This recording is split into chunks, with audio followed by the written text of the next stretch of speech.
Yo, what's going on? What's going on, Bo? How's it going?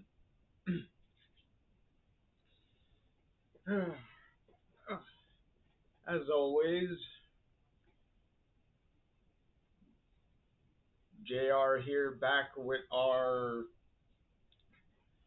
continuation of our Life is Strange character tier list that we've been doing. A very long.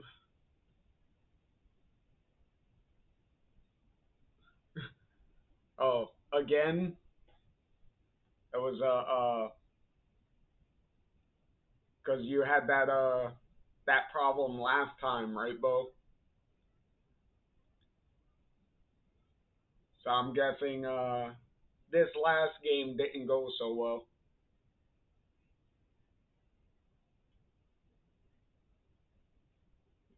Well, that the latest game didn't go so well.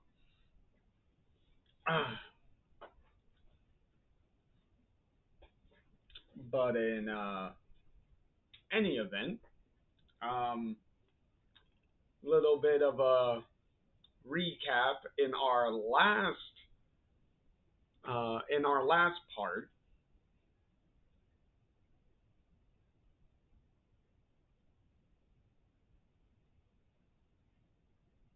Hmm.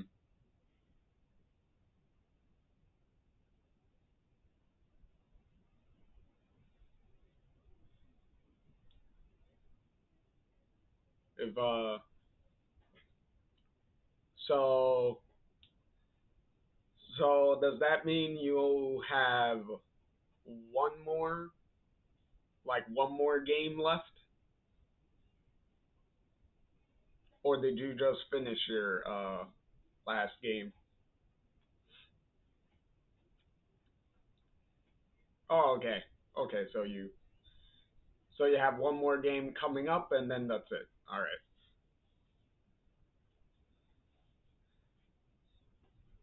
Definitely sounds like you deserve a nice break after after this last game.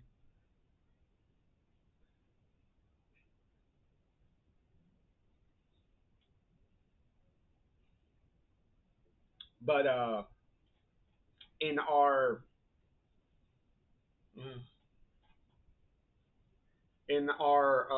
last part, we did uh, the last episode of the original Life is Strange and closed out our character discussion for the original versions of Max and Chloe here. So, which led to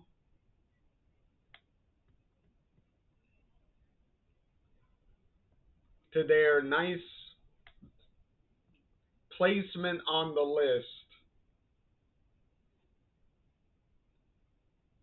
right up here. Which was there really any real doubts on where on where these two were gonna wind up?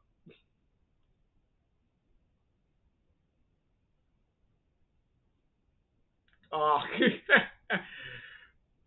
well, I think considering who's in front of her, I think that's kind of a self-explanatory question because you have two versions of Steph, and then you have Rachel right at the front there. so, so yeah, considering how fun Steph was in Before the Storm, uh, how good she was with Alex in the Forget Me Not comic book, even as short as it was. and and Rachel is obviously like self-explanatory. Like the the moments and everything in Before the Storm were just priceless. uh, hey, it's not you. You may call BS Bow on Lila's placement, but you, I'm not the one to really have the issue with. That would technically be Don't Nod and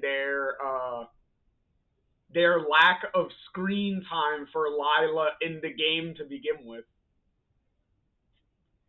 Because if she would have gotten more screen time instead of, let's be honest, have only one scene at the beginning of the first episode, and then all her other interactions are pretty much all optional.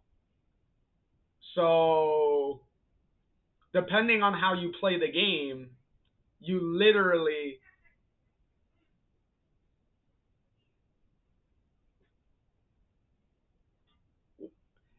Hey, I'm only. Rachel technically only had one game. Technically. Because I did make it clear um, with Rachel from the beginning that I was not counting Rachel in the original game because Rachel is not a was not a character in the original game. She was a plot device in the original game. The only time Rachel is a full character is just in Before the Storm. And that was the only thing I was counting because that's the only information that we could use to define her as a character. Because in the original game, everything you're hearing about her is just from other people. And certain people have biases on how they're going to frame how they feel about her. So there's nothing, so that type of information you can't really use as 100% fact of this character is this character behaves like this is how this character is. So I push that to the side. We don't we didn't count that. If that was the case, if if that was the case, then I would have put a missing persons poster down here if I was counting if I was counting Rachel from the original game. But I was not because everything about her is way too mysterious and up in the air with no real concrete information that we can go with.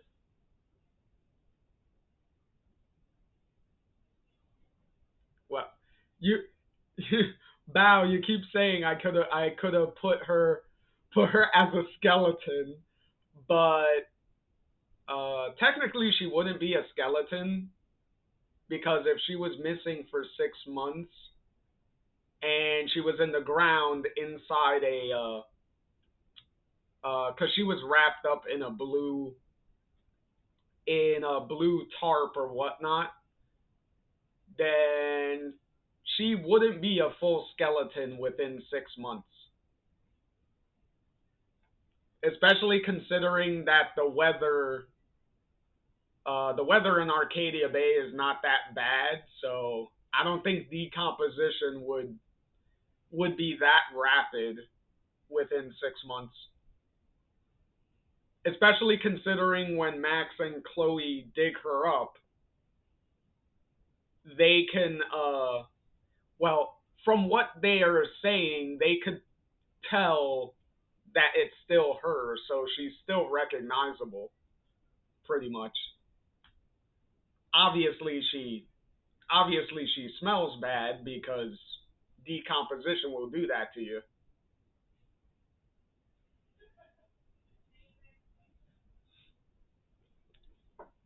which is also why Chloe ended up throwing up in the corner once they found her because obviously the smell and everything would be pretty bad. Um, but but yeah.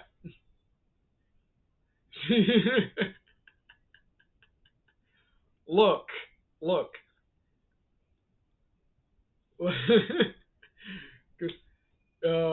You keep saying she still had a dead body in LIS one, so 2 games. Look, she look, we are going to address another version of Rachel anyway because we still have the comic book run that we're going to address. So we're going to run through the comics and we're going to place all the comic book versions and comic book exclusive characters that are left. We're going to put them all on the list too. Even though we put uh, some of the more lesser known comic book characters, well, not lesser known, but the ones that are uh, not a lot of.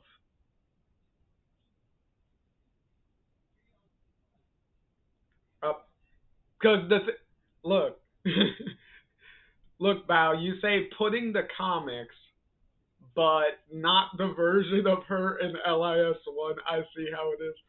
Look, because the version of her in the comic books is literally a character. She's literally there talking, interacting with everyone, actually being involved in the plot of the comic book. So she's an actual character in the comic book. So that makes sense. If I was putting inanimate objects, I would have I would have took this seriously instead of putting Hot Dog Man here because of a meme. The only reason I put Hot Dog Man even in here, the only reason I put Hot Dog Man in here is just because of the memes of it. Like he's not a serious pick anyway. He's just there for shits and giggles. Um, you still dug up a dead body though. Yeah, but a dead body is not a character. At that point, a dead body is just an inanimate object.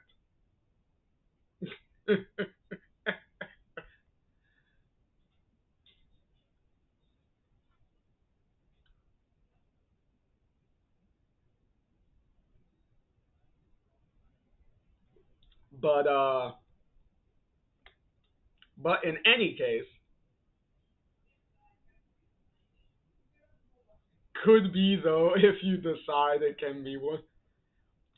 Clearly, if this was your tier list, Bo, you would have you obviously would have included Rachel Skeleton as a character from what I'm gathering.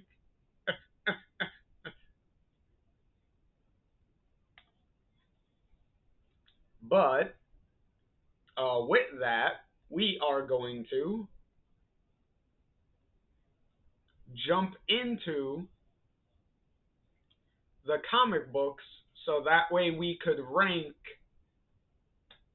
the rest of this home stretch of characters. So once again, how this is going to work is we're going to run through the comic books, and once we're done with the comic books, then we're going to dump the rest of the characters into their places. So once we finish, then the rest of the characters will get their places.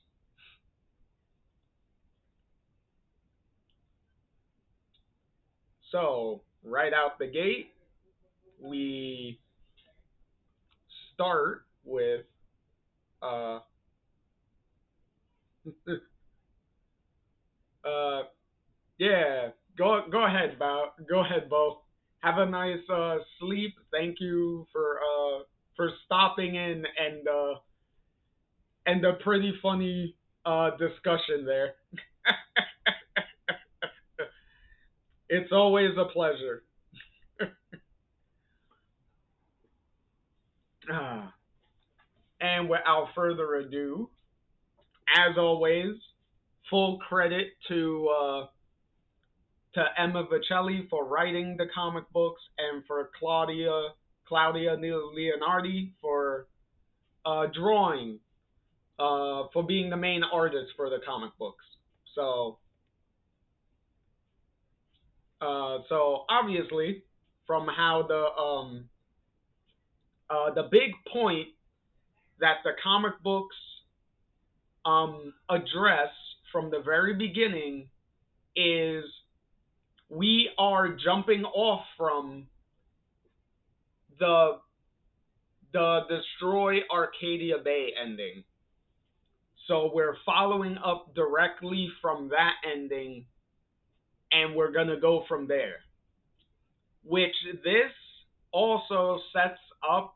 The comic books introduce the precedent for all the other expanded media Life is Strange projects that they will immediately establish from the very beginning what endings that they're using and what information from the games that they're going to use as a jumping off point with whatever stories that they're telling.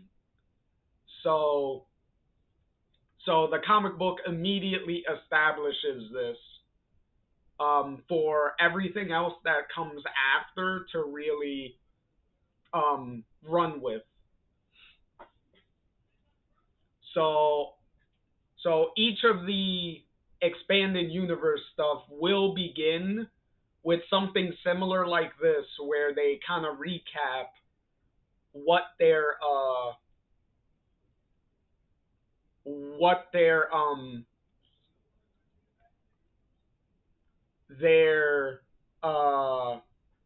where their setting is and what they're gonna use. So with the first chapter, we immediately begin with Max doing a monologue here, which is pretty much a what is it? What do they call it when you do um, when you're joining the story right in the middle of something that's happening, and then the story goes back in time to show you the events leading up to that point in the story, which is pretty much what we're doing here, because we have Max sitting down here, and then once her monologue finishes here, her little inner monologue, then we jump backwards to catch up to the story to where to where Max would wind up at the beginning there when she's talking. Well, not talking, but when she's talking inside her head, when we're listening into her inner thoughts. So, right off the bat, we immediately jump 1 year since the end of the first game, of the original game. So, we're in Seattle in 2014, and we got Max here hanging out with her new group of friends who are the indie band, the High Seas, which they are new characters that were made by Emma to be a part of this story. Even though they don't really serve a big purpose in this first part of the story. They're pretty much just introduced here, so you get their basic setup like real quick, and then they'll come back later on in the story and then play a little bit of a bigger part from that point on. But they're just introduced here. So you have, what was it, Dex here with the pink hair, which you do find out later that he is a trans guy. So the very first trans Life is Strange character right here. And then we have Dwight here with the glasses. And then we have Pixie here, the little Muslim girl here. And then we have the leader of the High Seas, the leader of the band, Tammy. So we got all of these, and like their name suggests, their band is pretty much like pirate themed. So it's kind of funny that Max, and by extension Chloe, would become good friends with a band that has a pirate theme, since they both like to play pirates when they were kids. So kind of funny how that works.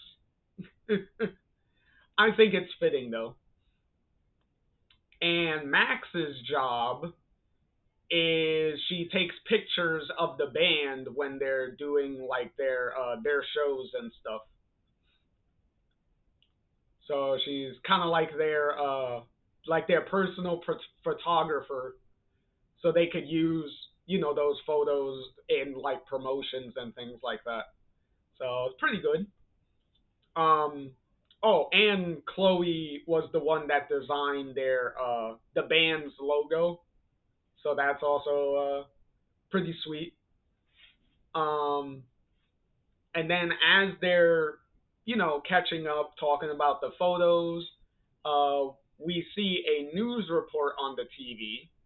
Well, hear about there being a news report on the TV. We don't know what it is yet, but instead we cut to Chloe here listening to one of the High Seas songs, and also doing some graffiti on the wall, so doing some spray painting. Kind of ironic that she would spray paint "time is a construct" on the wall. um, so she's just sitting there listening to music, which, to be fair, I guess we'll read the lyrics a little bit here. So the song goes, "You're a ghost in your own time, a spirit of a forgotten mind. You're here with me, but you're years away, and I wish you'd cross the veil and stay." The dead are walking, the dead are walking. Their flesh may fool you, but their hearts have stopped. The dead are walking, the dead are walking. Their flesh may fool you, but their hearts. And then Chloe pulls out the earphones, so the song pretty much stops there. I'm pretty sure there's no irony in Chloe hearing that song with lyrics about the dead are walking. Certainly there's no meaning behind that. And meanwhile, Chloe pulls out a piece of paper from her pocket. What is that? We'll find out in a minute. And now we find out that the news report they're watching is pretty much news of the anniversary of the destruction of Arcadia Bay with the storm, and pretty much recapping like, okay, all the lives that got killed, the destruction, the fact that they're rebuilding the town. So the reconstruction of Arcadia Bay has already started. So that's happening. And the fact that the reconstruction project is called the Nathan Prescott Foundation. So they're pretty much like whitewashing and pretty much hiding everything that Nathan did in the original game and making it seem like he was a complete victim in everything that happened instead of being an accomplice. So, and technically a partner, because most of what happened in the first game wouldn't even happen if Nathan wasn't a part of it. So yeah, the fact that they're trying to whitewash it and make it seem like, oh no, he was tragically killed is pretty shitty. But obviously Nathan's dad was gonna cover up that shit to the nth degree. He already covered up Nathan's mental health problems and all the issues that Nathan had. So why wouldn't he cover up the fucked up shit his son did to make his death seem a lot more noble than it really was?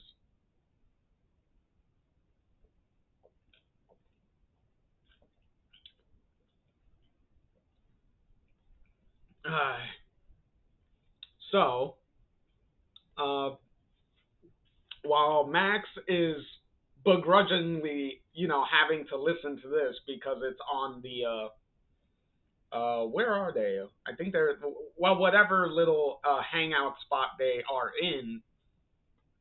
Clearly, they don't have control of the TV, so they kind of have no choice but to listen to that at this point. And then pretty much, everybody kind of apologizing and stuff to Max and being like, I'm sorry you have to, hear that and be reminded, of what happened.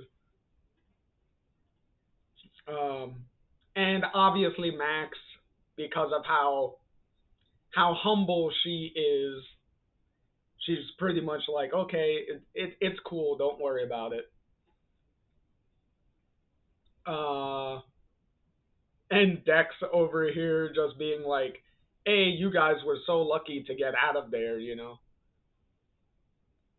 Um, and then Pixie here is is pretty much just telling him like, dude, you might have like stop.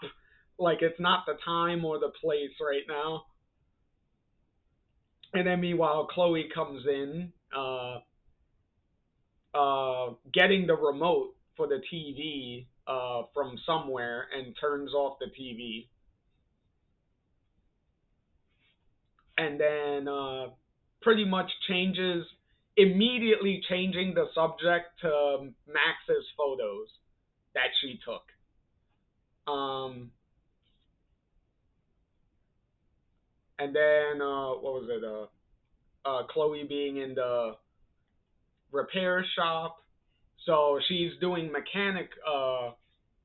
So Chloe's doing like mechanical work, which makes sense because clearly we're taking Before the Storm into account with Chloe's mechanical knowledge. And apparently she's interning at the repair shop. So, they're each trying to get themselves, in a stable lifestyle. So they're trying to get some sort of stable life going on.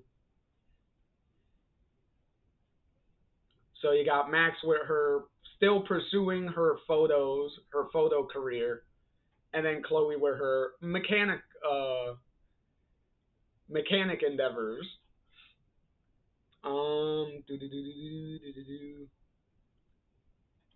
And then they're just shooting the shit for a little bit. Oh, excuse me. Coming up with some new songs, and it's at that point that Chloe and Max pretty much excuse themselves to the bathroom. Which is also really funny how she how she just goes, how they go to the bathroom where Chloe is like,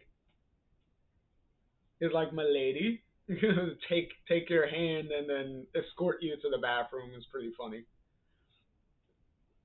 And then they go off, and then meanwhile the high seas are pretty much like, feeling sorry for uh what's going on, and Pixie over here proposing, you know trying to write a song, uh pretty much inspired by them. So we'll see what comes of that, and then if anything comes from that. And then we got Chloe and Max in a bathroom, which Chloe does point out the irony here. You think I never want to find solace in a bathroom again? Why the hell do they still feel so safe? Yeah, see? And then Max correctly points out, because I saved you in one. hmm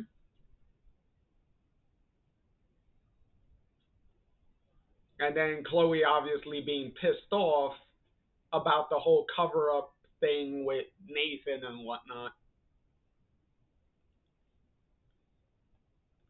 And then Max pretty much like shooting that down because she's like, can we not like get into that right now? Like, completely understand why you're mad. Chloe has every right to be mad at the cover up job that they're doing, but at the same time, it's like, what can you do, right? Like, how are you going to fight that at that point? And then Max pretty much, you know, talking about the fact that everyone's dead. Well, a bunch of people are dead. It's up in the air as to who's dead and who's not. The comics does answer some of those questions, but it does leave a lot of characters' fate kind of up in the air. Mainly because one of the things, um, one of the issues that the comic does have is Square Enix did give Emma and Claudia restrictions on which characters they were able to use from the games. So certain characters were off limits that they couldn't use, unfortunately. And then sometimes later, later on in the comic run, some of those restrictions did get loosened up a little bit. So then they were able to include some other characters from the video games into the comic story. So those I'll point out as they come. But for right now, as we're going through this, if there's um, a lack of characters that you may or may not have wanted to see, then that's and to see, then that is the reason why those characters are not around. Is because unfortunately Square Enix said no. So there's that. Uh, and then, you know, uh, trying to build a home here with, like Max says, and obviously saying that this is not, obviously, this is not going to replace what you lost, like at all. But as Max says here, I want you to be happy here. So, um, and then obviously Chloe's trend of nicknames with Max that she does, because she's calling Max Maximus in this thing. Uh,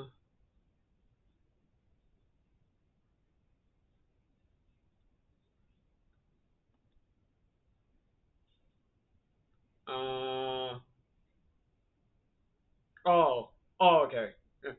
Because now if you read the dialogue here, things start getting a little weird because Chloe mentions taking up mom's Joyce's offer for a job, and then mentioning that that dad is probably right, which I believe in this instance is supposed to refer to William, I believe. So there's that. Um, and meanwhile, obviously Max is confused because she's like, "Wait a minute, they're both dead. How the hell are you talking about this?" Um, let me see.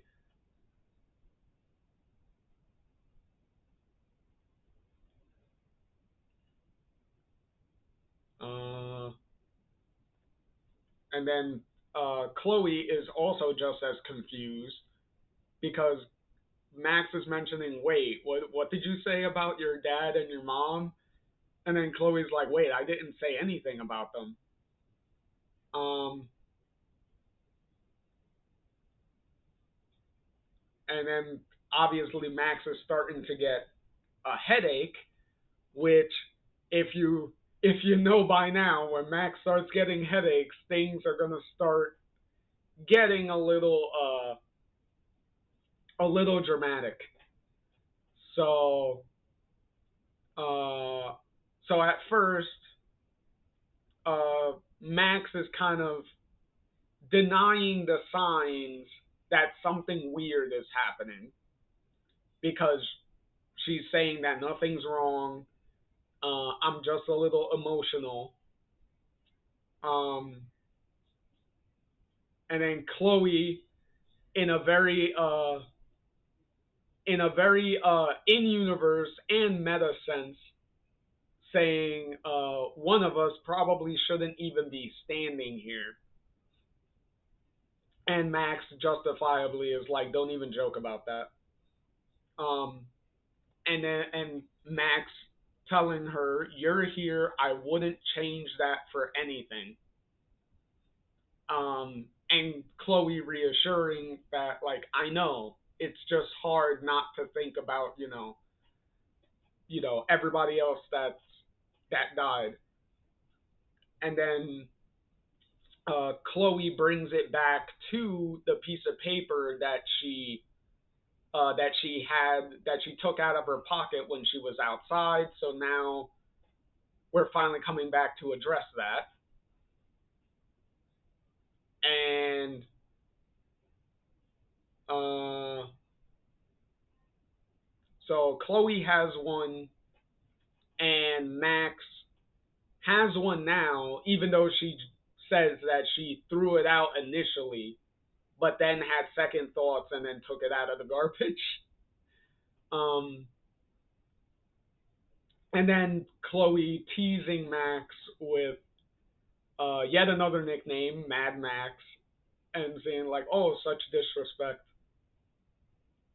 And then Chloe immediately yoinks the picture of Max out of Max's picture that Max has in her wallet. So Chloe immediately yoinks that picture out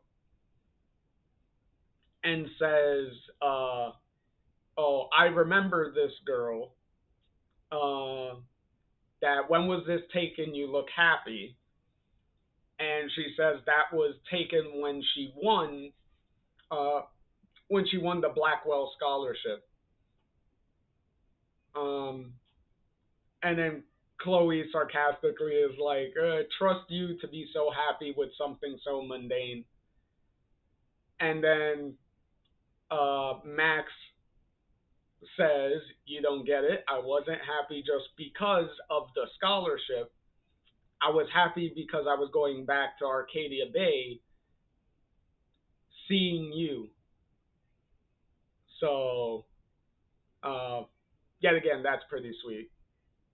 Um, and then following up, I don't think I ever really managed to tell you how much I had missed you, how hard it was to get in touch knowing you were so far away.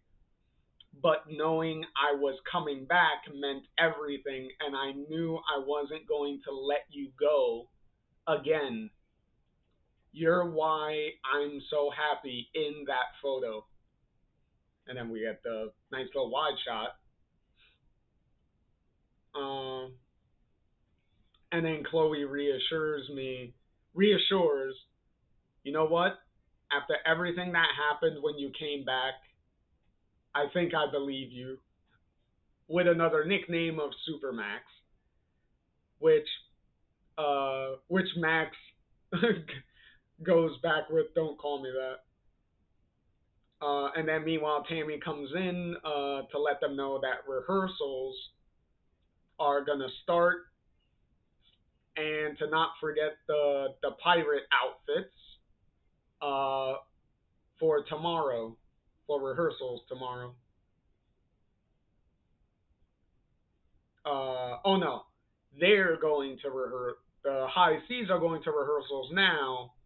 Max and Chloe will join them at the performance tomorrow, and to make sure they're dressed for the part. And then obviously Max and Chloe do the whole pirate, you know, uh, voices and gestures, and obviously Tammy follows suits. And then now we skip to the following night to where Max and Chloe are in their pirate outfits and they're getting ready to go inside for the performance, which leads, um, which Chloe being a little hesitant to go in, um, wanting, being a little,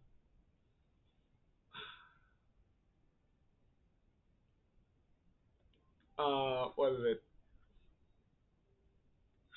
Oh, oh, this very, very heartwarming, um, very heartwarming message here with Chloe saying here. It's gonna sound hella weird. With Max responding, "What is it?" And then Chloe says, "Just here under this lamp. It's quiet. Just here we can choose to enter the party or run away. I've been here before. I mean, not literally here, but here in this moment with Rachel. It's like, oh, um, and then which Chloe referring to the street lights under the street lights and everything. That's obviously a reference to the after the play moment when you got like the kissing scene and everything. So there's that. So Chloe like reminiscing a little bit, getting a little sentimental. Um, and then obviously, venting a little bit with, everyone being dead, um, trying having it, be hard to pretend that everything is okay and everyone didn't, a bunch of people didn't die in the storm. Um,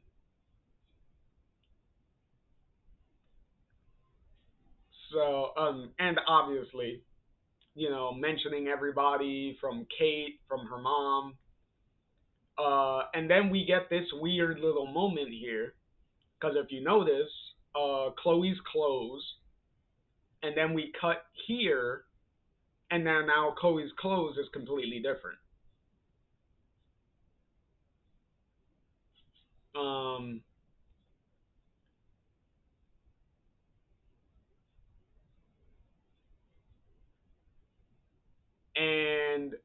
and this weird moment where Chloe um doesn't know who the high seas are, which is weird, and Max is like, "What the hell you're talking about?" And then Max starting to be forced not to deny that that there is something weird going on. And then now we cut back, and then now Chloe is back to her original clothes, and now Chloe is behind Max instead of in front of Max.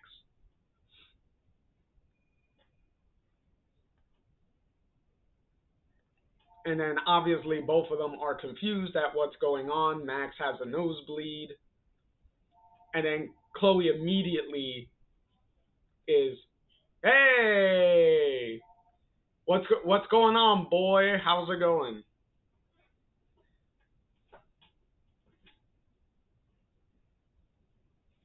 How is it going?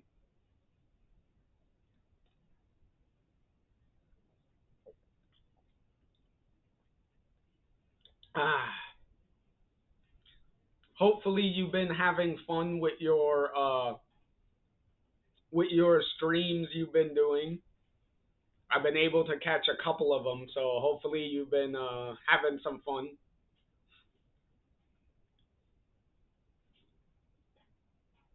Uh, so Chloe immediately is telling is immediately jumping to has Max if Max has been using her powers and jumping and I'm because she says jumping, so I'm assuming she's talking about photos. I think she's particularly talking about like photo jumping. Um, and telling Max that you promised that you wouldn't do that anymore because it could kill you, and it nearly did kill you before. Um, and Max is reassuring her that I haven't been doing anything. And then Chloe's like, well, "What about the bleeding?" Like obviously, Max is like, "Okay, I feel fine," and kind of explaining what's going on. And then Chloe's even like, "Okay, this is kind of weird." And then Pixie and that's who's that? It's Pixie and Dex well, Pixie and Dex, I guess, hear them outside, so come out to pretty much greet them and tell them to come in. Um, Max is like, okay, we'll figure it out later. We're gonna enjoy the party now and try to enjoy ourselves now, and we'll figure out like the weird shit that's happening later. Um,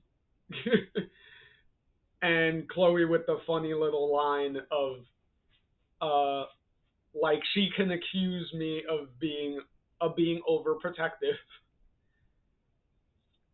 Which, yeah, Chloe being overprotective. Um, that is definitely something that is 100% true. Even in the original game, she was, especially towards the end, once like all the reveals happened and then all the crazy shit that was happening at the end of the game, it was like, of course, she was going to get way more overprotective by that point. So anyway, we go into the party. You introduce everybody, the high seas and whatnot, and then the high seas start singing their song, which is the same song that Chloe was listening to.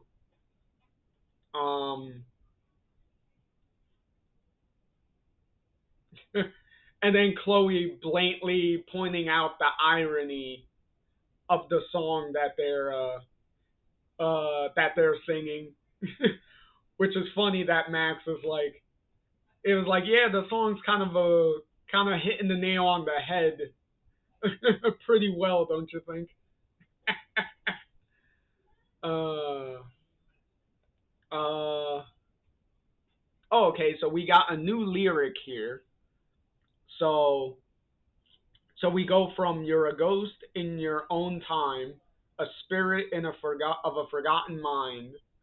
You're here with me, but you're years away, and I wish you'd cross the veil and stay. And then we get the new line, if you choose to go, I hope you know, I love your ghost, I love your ghost. And then we go back to the chorus from earlier. The dead are walking, the dead are walking. Their flesh may fool you, but their hearts have stopped. And then immediately we cut, and now Chloe is like gone. And obviously Max is freaking out. She's like, where the fuck she go? She's asking everyone, where is she? And Chloe and everybody has no idea who Chloe even is and whatnot. Um, and she's still freaking out, just going all over trying to find out. She goes to Tammy to ask Tammy, and even Tammy doesn't know. Um, well, she knows Chloe by name, but she mentions that what was it, that Chloe, well, she was gonna say that Chloe is dead, but then we immediately cut to Max seems to have was about to pass out on the floor, but Chloe reappeared and then like caught her, and Max obviously being happy that she's there, and then Chloe is already like, okay, shit's going down. We gotta do something about this now. So Chloe's like, I'm gonna make the decision, and like I don't know what's going on, but she does know where it all started, and then stating that we're gonna go back to Arcadia Bay and figure this out.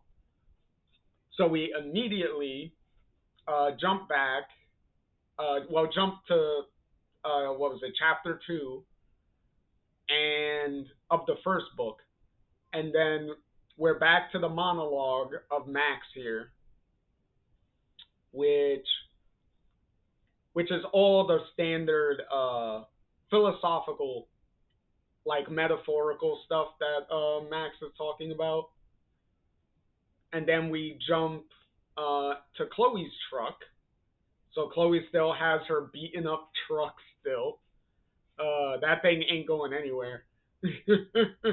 That thing will outlive everybody. So they're just driving to Arcadia Bay, still a little, a little nervous about going back, especially since it's been only a year. So most likely the town is going to still look kind of fucked up still. Um, what is it? Oh, talking about Tammy. I was about to say, I was like, wait a minute, who's Chloe talking about? Um, so still being so pretty much a long thing about being worried, the fact that Tammy and the High Seas are going to meet them at Arcadia Bay later. So they're going on ahead of them, and then they'll meet up later. So so the car like breaks down, and then we have a little bit of a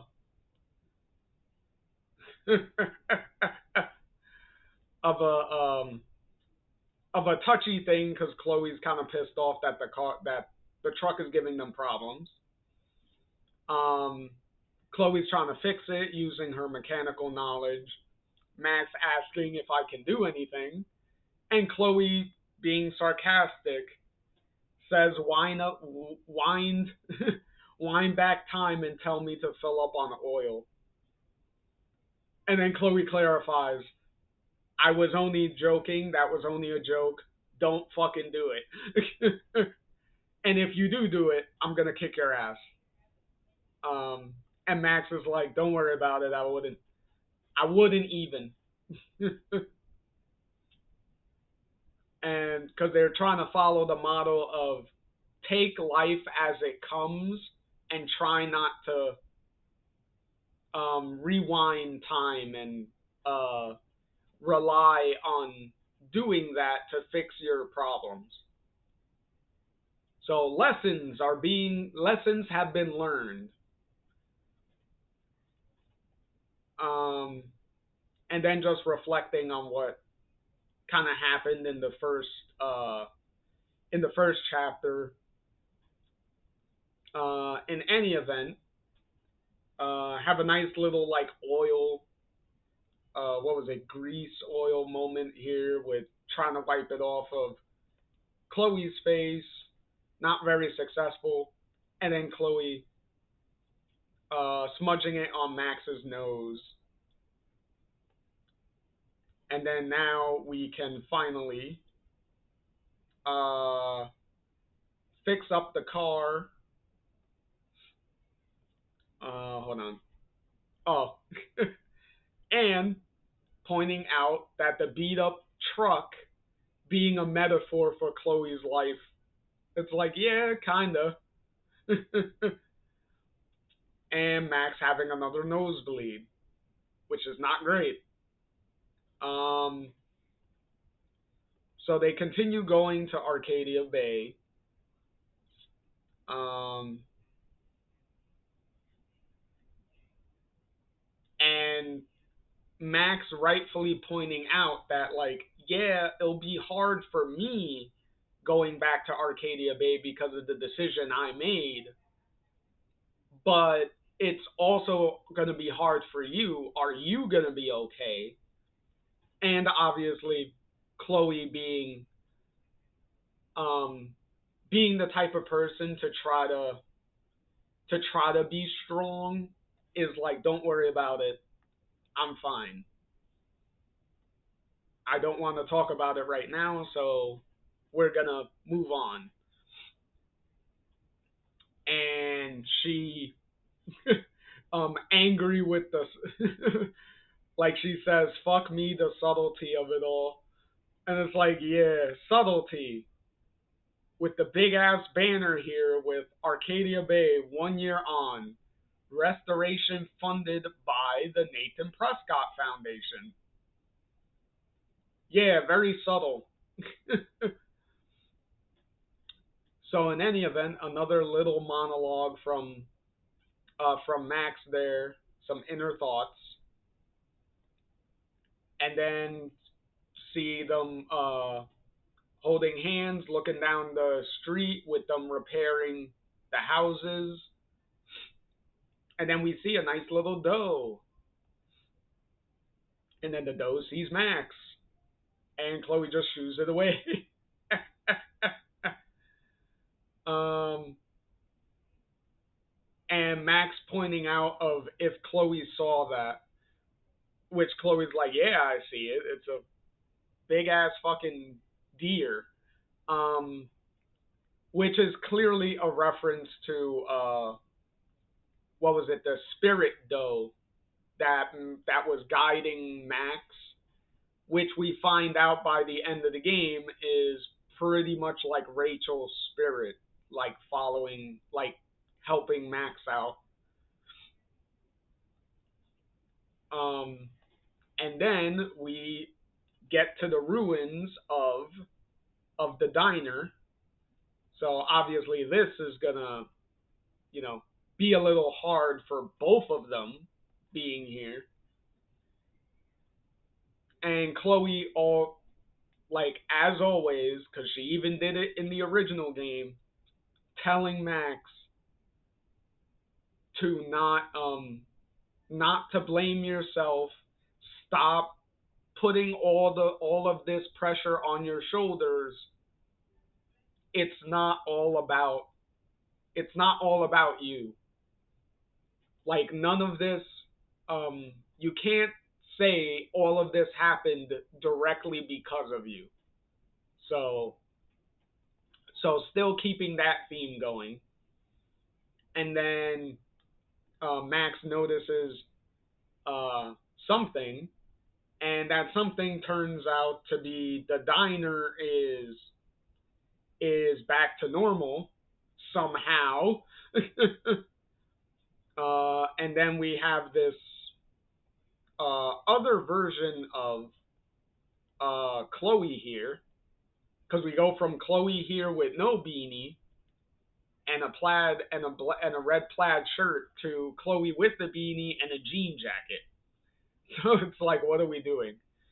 And then we see Dana. So we get a cameo from Dana with her baby. So we have two options here.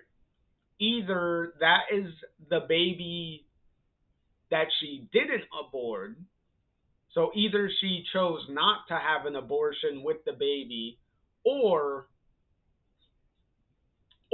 she just wound up having another baby later. Because it's kind of unclear how much time really passes in this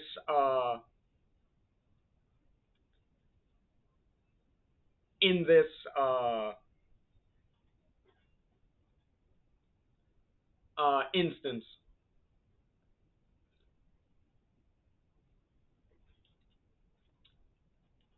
Okay, so now we see Chloe's perspective, and from Chloe's perspective, though, everything is still like wrecked and destroyed. But for whatever reason, Max is seeing everything in a different version. So now we're back to Max's perspective with her talking to Dana here. And then now we're back to Chloe's perspective. So we're getting a nice little back and forth of what's happening back in reality and what Max is experiencing. Hey, Try, how's it going? How's it going?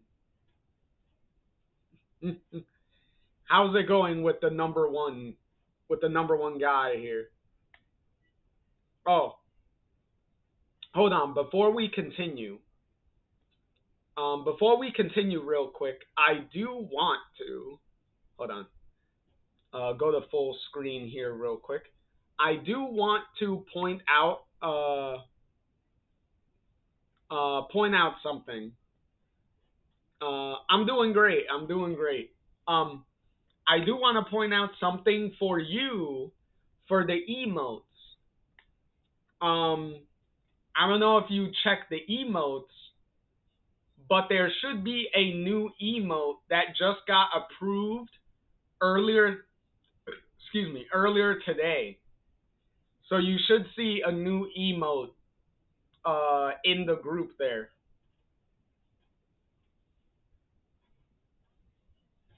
And I have a feeling you're gonna enjoy what that emote is.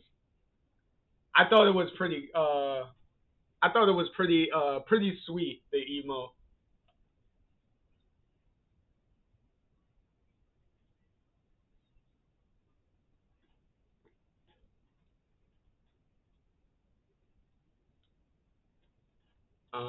Let's see. Let me. There we go. Jump back here, and then while that is going on, we are going to continue here. Uh,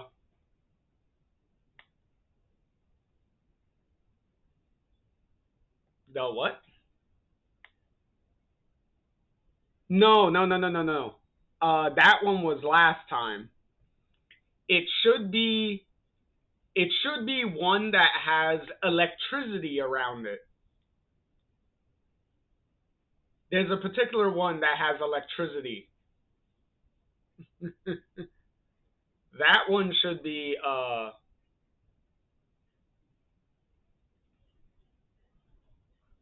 that one should be the new one. Yeah, there you go. There you go.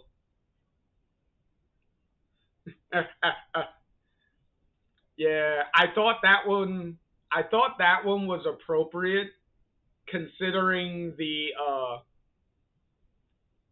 what was it, the goodbye kiss at the end of for that ending. And I was like, you know what? Since it takes place in the storm and the tornado is behind them, I was like, you know what? Let me put some lightning going around them, put some electricity around it.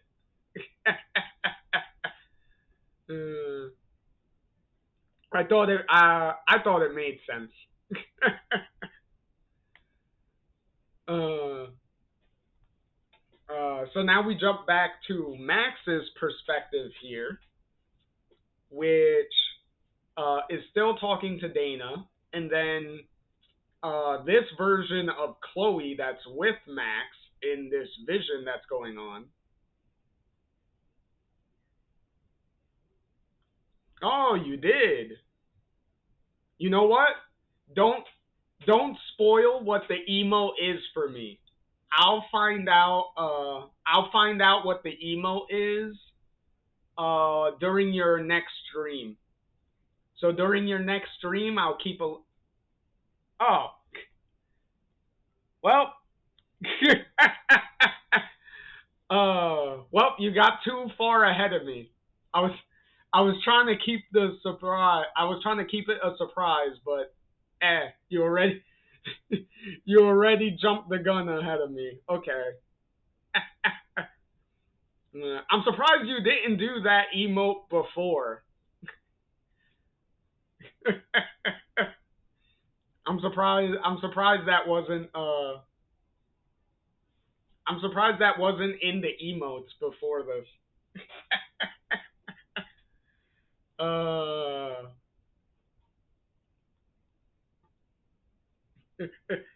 yeah, I could tell. I could tell you got excited. Well, technically that scene definitely gets a lot of people. Um, it definitely makes a lot of people excited because I'm pretty sure Alex and Steph are definitely excited in that scene. Oh, and then you said you only figured out uh GIF emotes today. Okay. Well, there you go.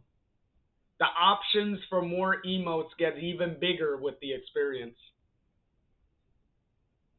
Oh, is that a that's supposed to be another Rimuru emote, right? Because that is supposed to be Rimuru, right? Because it's kind of tiny, so I'm assuming that's who it is.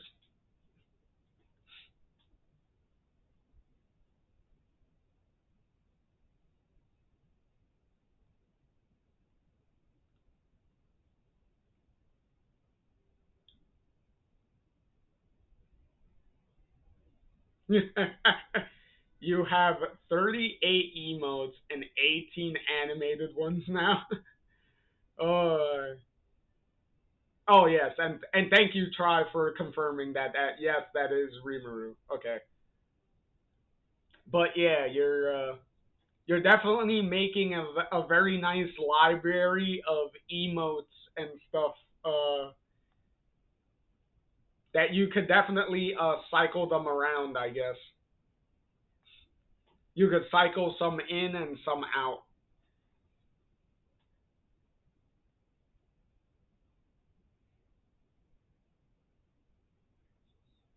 Ah, yeah, I could see I could see the resemblance between the two. So I definitely get what you're referencing with that one.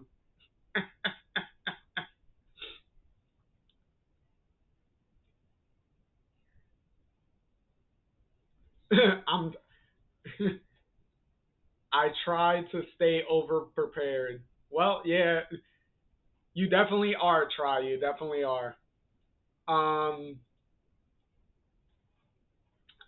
but in any event, um, as we continue down the story, so now this version of Chloe is talking to Dana,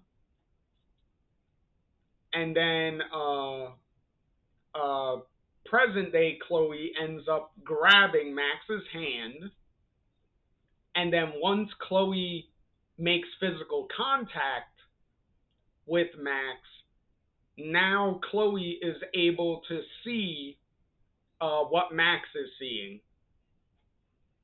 So now Chloe can see Dana and everything.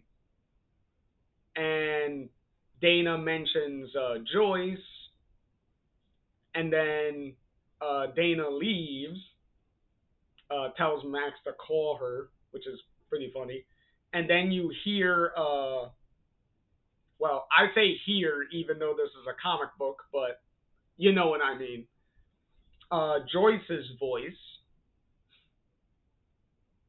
And then right when Chloe is about to turn around and talk to her, that's when everything just turns back to normal and the diner is back to its destroyed um, self, which obviously Chloe gets a little depressed. And Max is pretty much confirming to her, like, you saw all that, right? And Chloe is obviously like, yes. And obviously, more nosebleeds. So the nosebleeds are getting way too frequent. And then, with all the commotion, the construction worker gets them out of the diner. They gotta leave because obviously, being inside the wrecked diner is also a safety concern. And Chloe's understandably, a little shaken because even though she's putting up a a strong front with Joyce being dead thing, having that vision and then hearing Joyce's voice pretty much just knocked her right down. So now she's like, okay, now I need to reprocess things all over again now. Uh, and then obviously Max saying if she's mad, if Chloe's mad at her, and then Chloe just telling her it's not all always about you. And then immediately she's like apologizing for snapping and yelling. And then pretty much Vince pretty much explains herself to Max with the whole her mom, being there and hearing her voice and then all that stuff. And then having the the conflict of what we saw, was that even real type of thing. So now Chloe is having a little crisis of a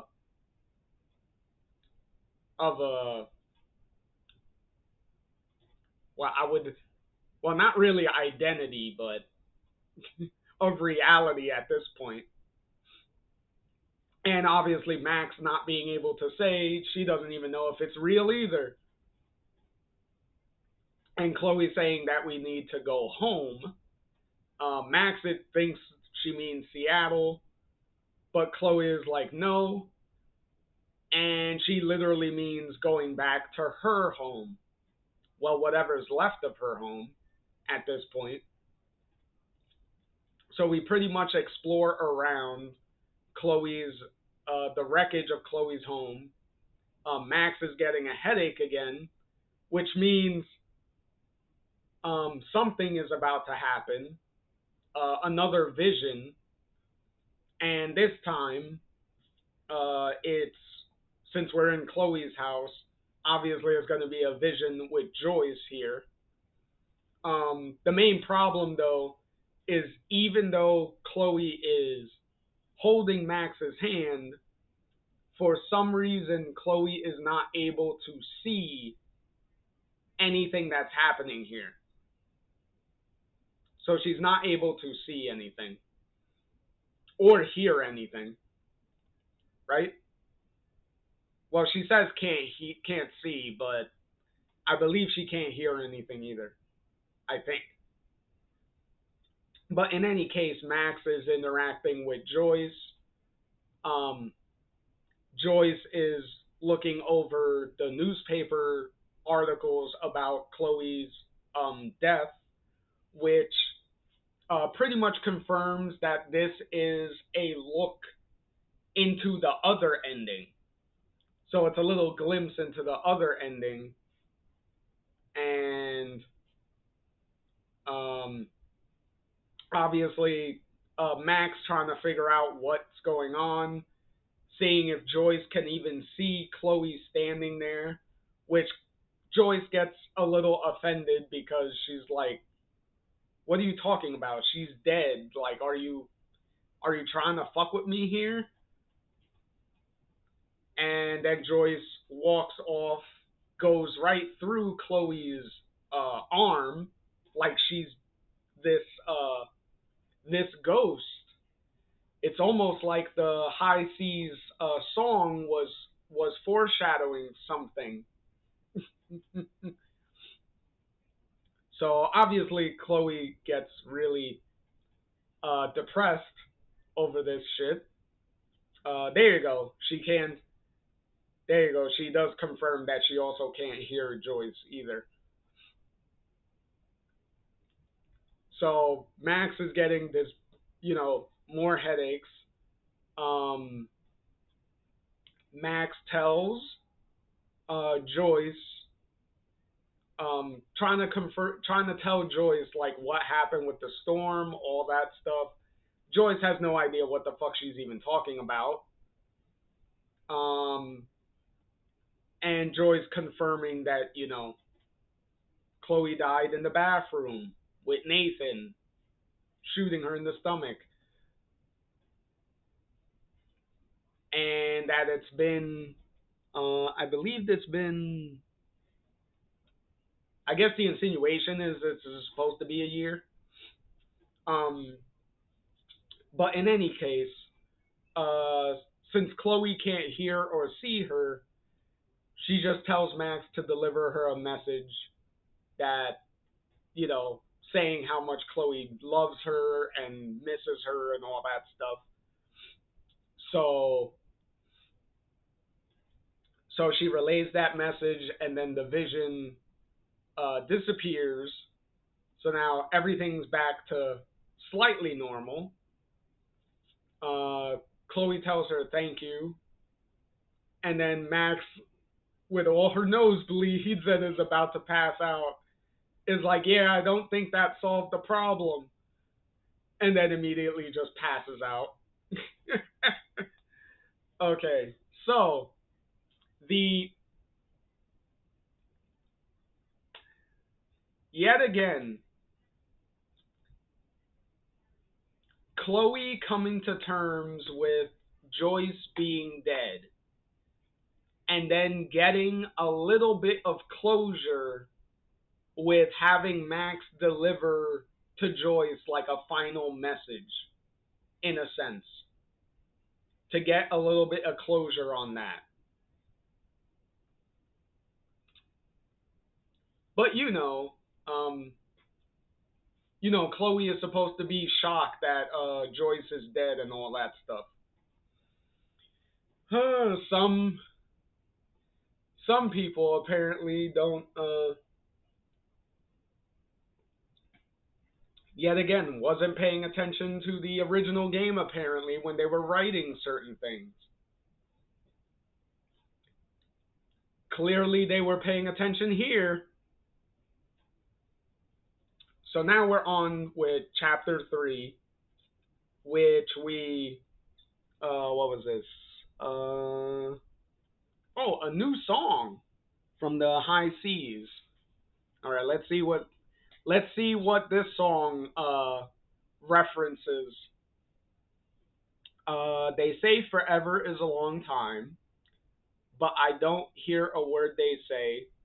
They say forever is a long time, but I guess I must have found a way to bend the rules and surf the tides of time. Forever starts the day I make you mine. Interesting. Oh, and it continues. With so much there between us, so many things unsaid, there are words I want to say to you. If I could only clear my head and we forget about the past and draw a line, forever starts the day I make you mine. Oh, okay. And that clearly a lot of symbolism in that song too. It's almost like the High Seas music is like channeling Max and Chloe's life in a way, because these songs definitely heavily skew towards Max and Chloe metaphors here. So pretty much the High Seas are just practicing and uh, wondering how Max and Chloe are doing. Um, oh, and also confirmation that Pixie is the one that writes the songs in this for the band. Which now that I think about it, some of the songs being heavy metaphors to Max and Chloe, make sense with Pixie writing the songs, considering where the story's gonna go later. Yeah, that checks out. Some decent foreshadowing on that, by the way. And Pixie hoping that the trip to Arcadia Bay will give Max and Chloe some closure. Um, and that it's only been a few days. Geez, how long have they been on Arcadia Bay? I would I would assume that the car ride to Arcadia Bay took them a couple of days, because I don't believe they've been in Arcadia Bay for like a day yet. uh, and then Pixie texting Max and Chloe there, seeing if there's like an update, checking in on them. And then obviously now we see the text message that they sent Chloe, which is pretty sweet.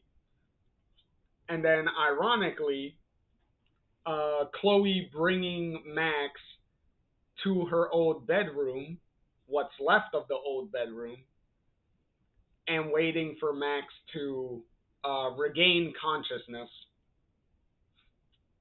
which thankfully she does here, and making a funny little joke of offering her some coffee. uh, um, coffee, but saying that we're in hell. And referring to her room as hell is pretty funny. But yeah, asking if Max is feeling okay, um, wondering if she's seeing anything, and Max is like, no, everything's fine right now.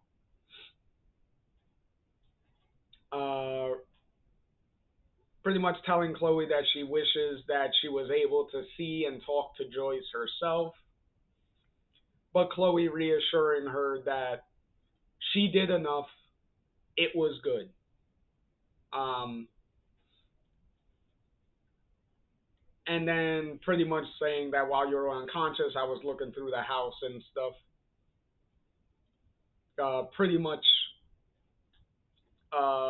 reminiscing on my own and getting some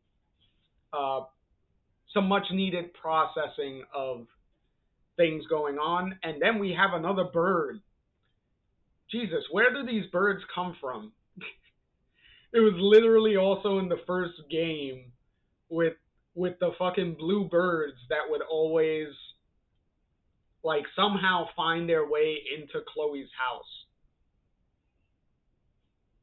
And then you have to and Chloe this time being the one to let the bird free. Uh, and then reminiscing about the whole David situation. Um, Max being like it's fine. Um,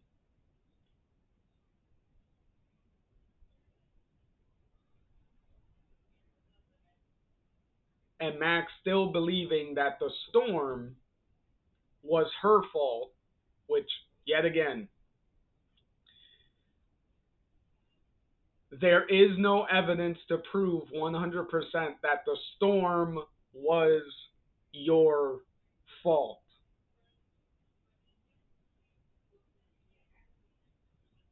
But Max, uh, the one problem Max always has is always putting a lot of the burden and the guilt on top of her, whether it's entirely justified or not. It's just she's just always dumping it on herself. Um, and then Chloe constantly reassuring her, supporting her, apologizing if anything she did made things harder for Max, which is sweet sentiments going on. And then now we jump to Blackwell, which doesn't look too bad, to be honest. But then again, Blackwell was technically kind of up on a hill and pretty much the furthest away from the tornado.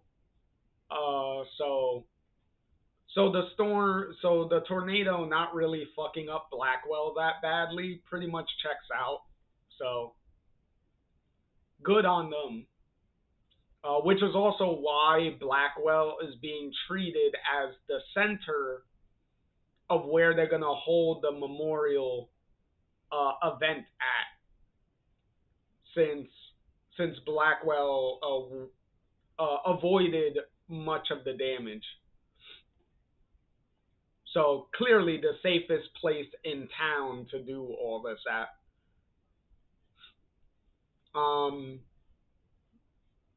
What was it? They're having a memorial there with all the names of everyone that died, and then we jump to Warren, and then we get a nice little Warren cameo.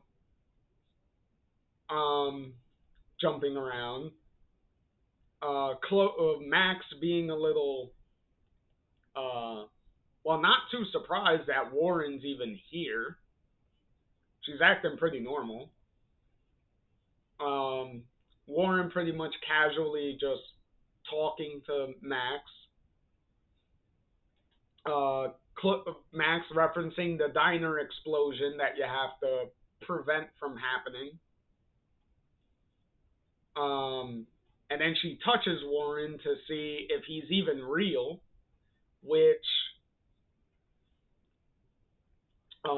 he is, because her hand's not going through him.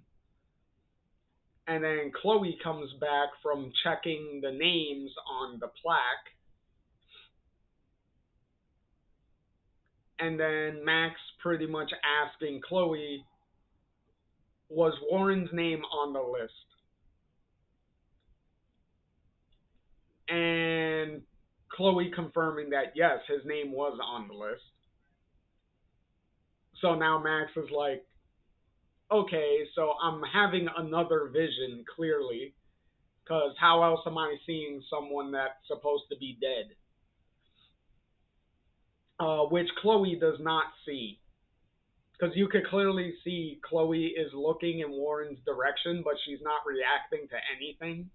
So clearly they can't see each other.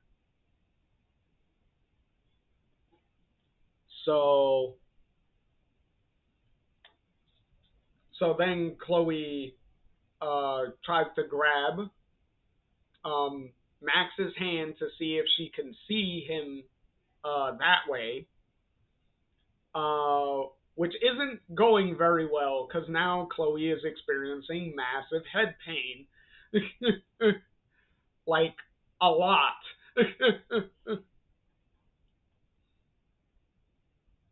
And then, yet again, Max yelling that this is all her fault.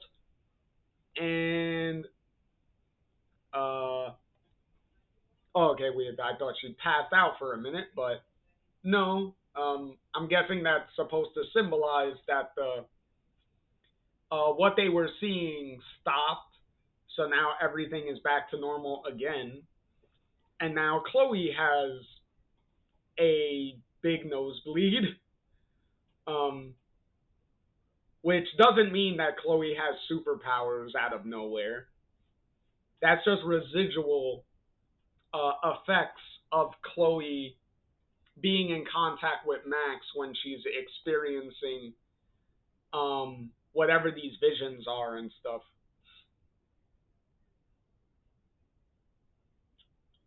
So Chloe pretty much confirming that, like, okay, the visions are still happening.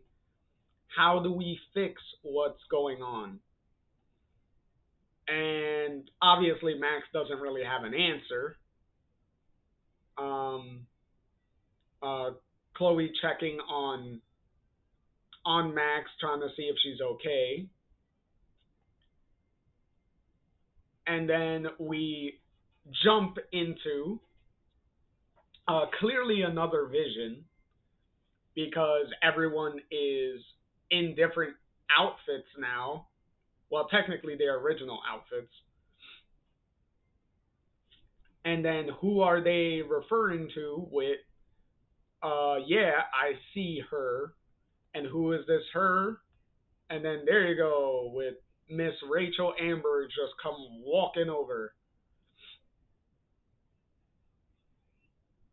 And then this funny little action, this funny little reaction of like, you, Rachel? Like Max is just dumbfounded. And then obviously Rachel with the very regular reaction of like, yes, yes, me, Rachel, you, Max, this Chloe, but more importantly, this newspaper, and Chloe with the appropriate response of holy shit, and then the newspaper saying of the photography teacher, which obviously is supposed to be Mr. Jefferson, um, got fired for stealing supplies. Um,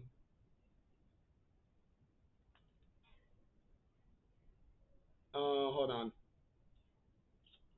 I'm trying to reread here to try to get reminded of the train of events here. Okay, so he got fired for stealing supplies, and then um, after he got fired, he got arrested in Los Angeles for sleeping with one of the students in the new school that he got hired at. So, which is also funny because, well, considering what Jefferson said about Rachel, it's kind of ironic that Rachel is the one relaying this information to Max and Chloe here. Um, and Rachel saying, "I told you, my creepy senses were tingling. I have a sixth sense when it comes to these things." So Rachel confirming that she had a feeling about Jefferson being um beat with something being off about him. And then both Max and Chloe with the holy shit thing. Um and then Chloe just asking Max like, is Rachel here supposed to be a ghost or something? Like Dana. And then Rachel over here with oh,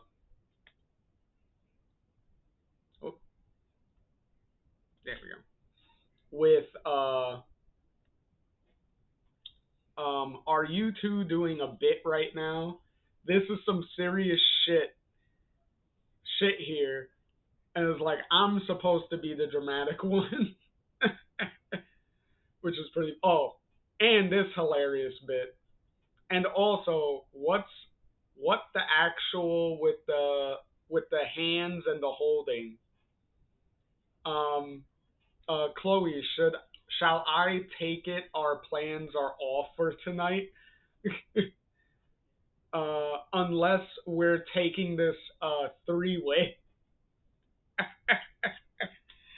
uh, which is funny that she says that because it also proposes the option that Rachel wouldn't necessarily be objecting to that.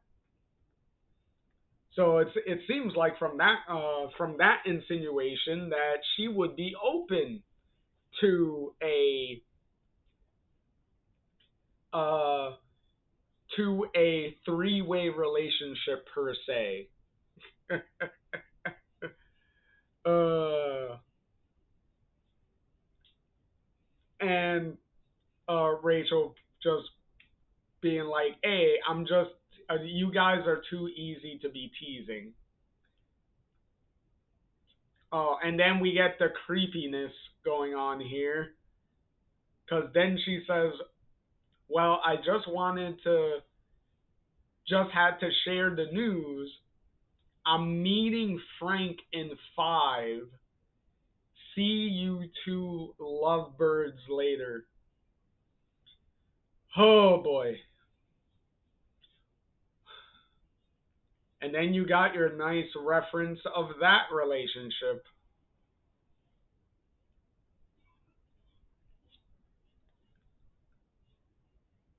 And then Rachel goes off to share the news with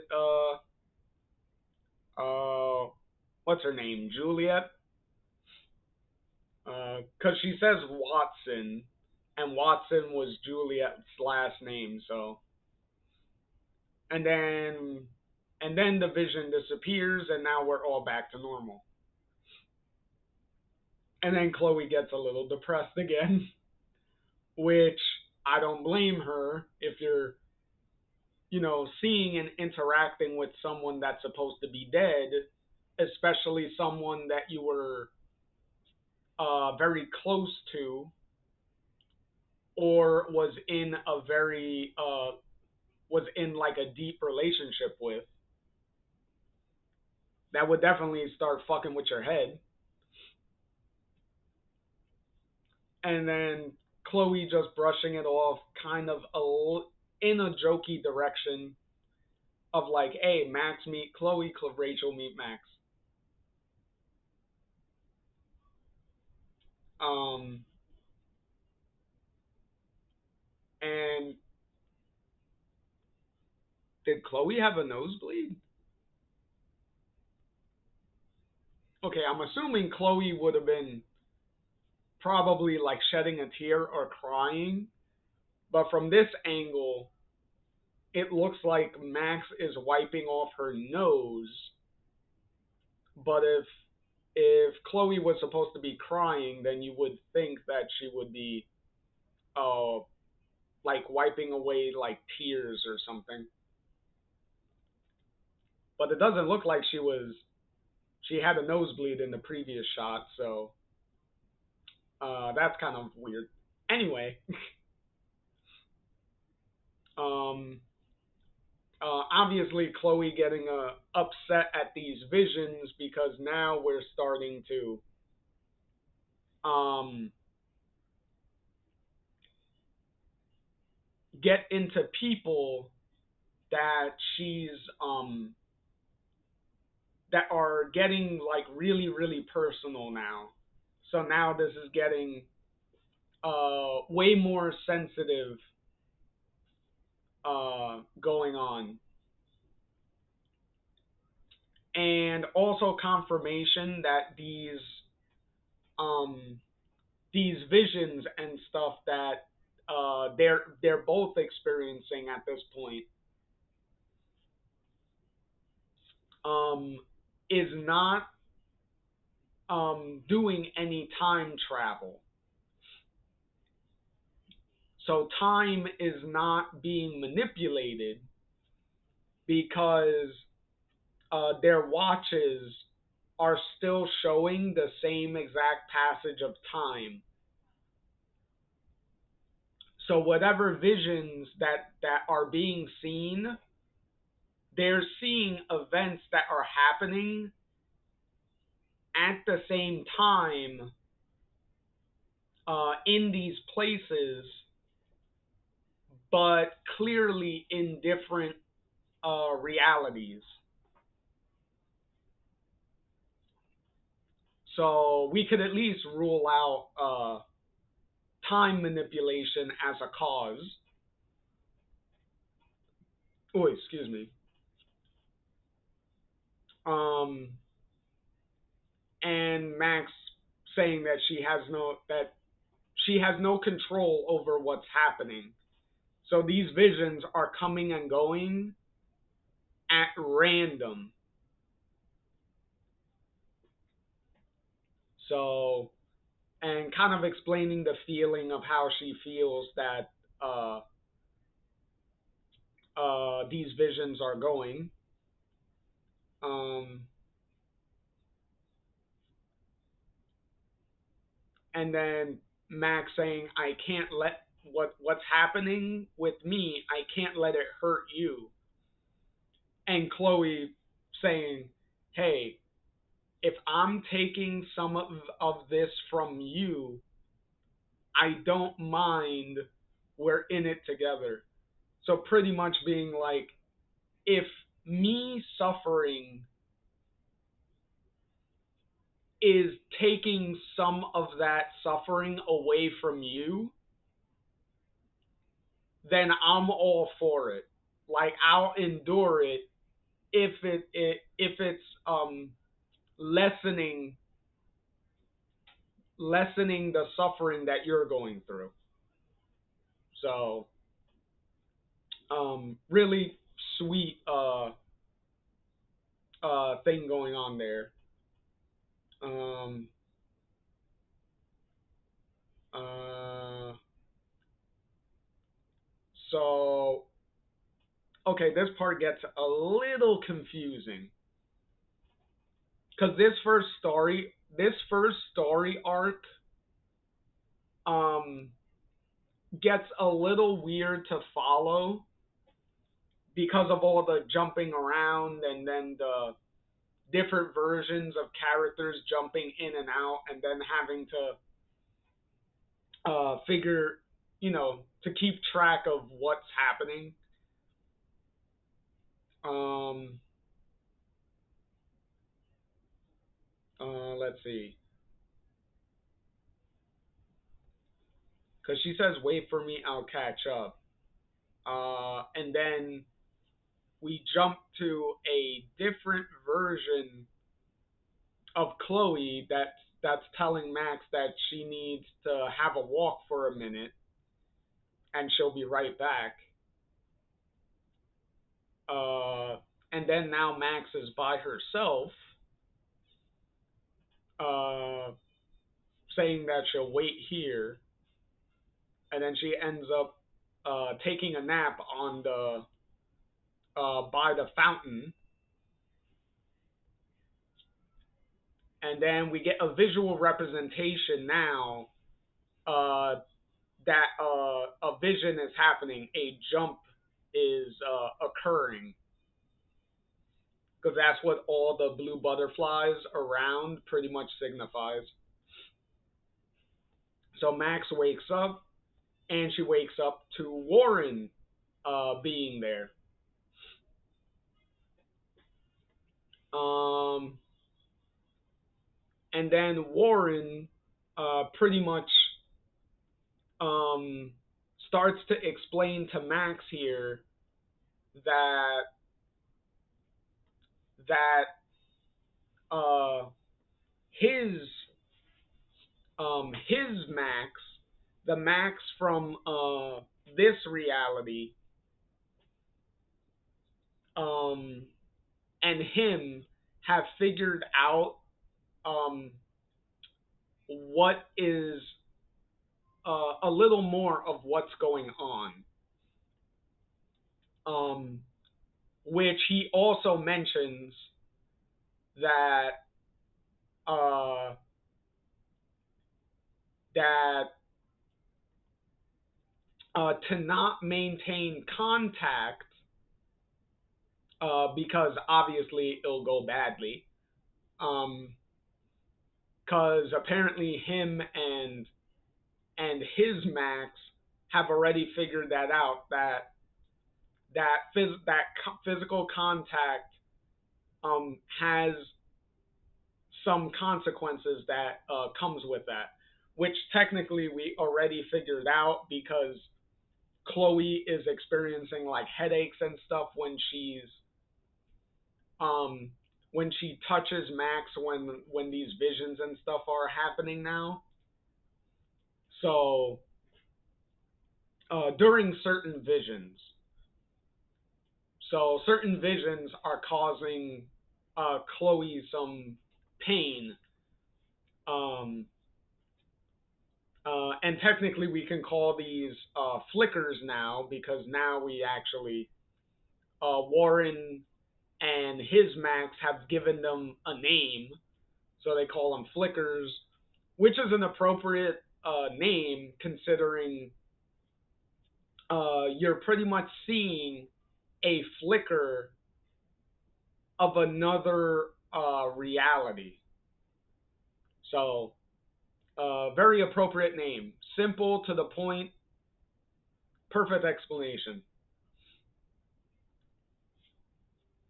Also, I would like to point out that the whole having a consequence of physical touching being a no-no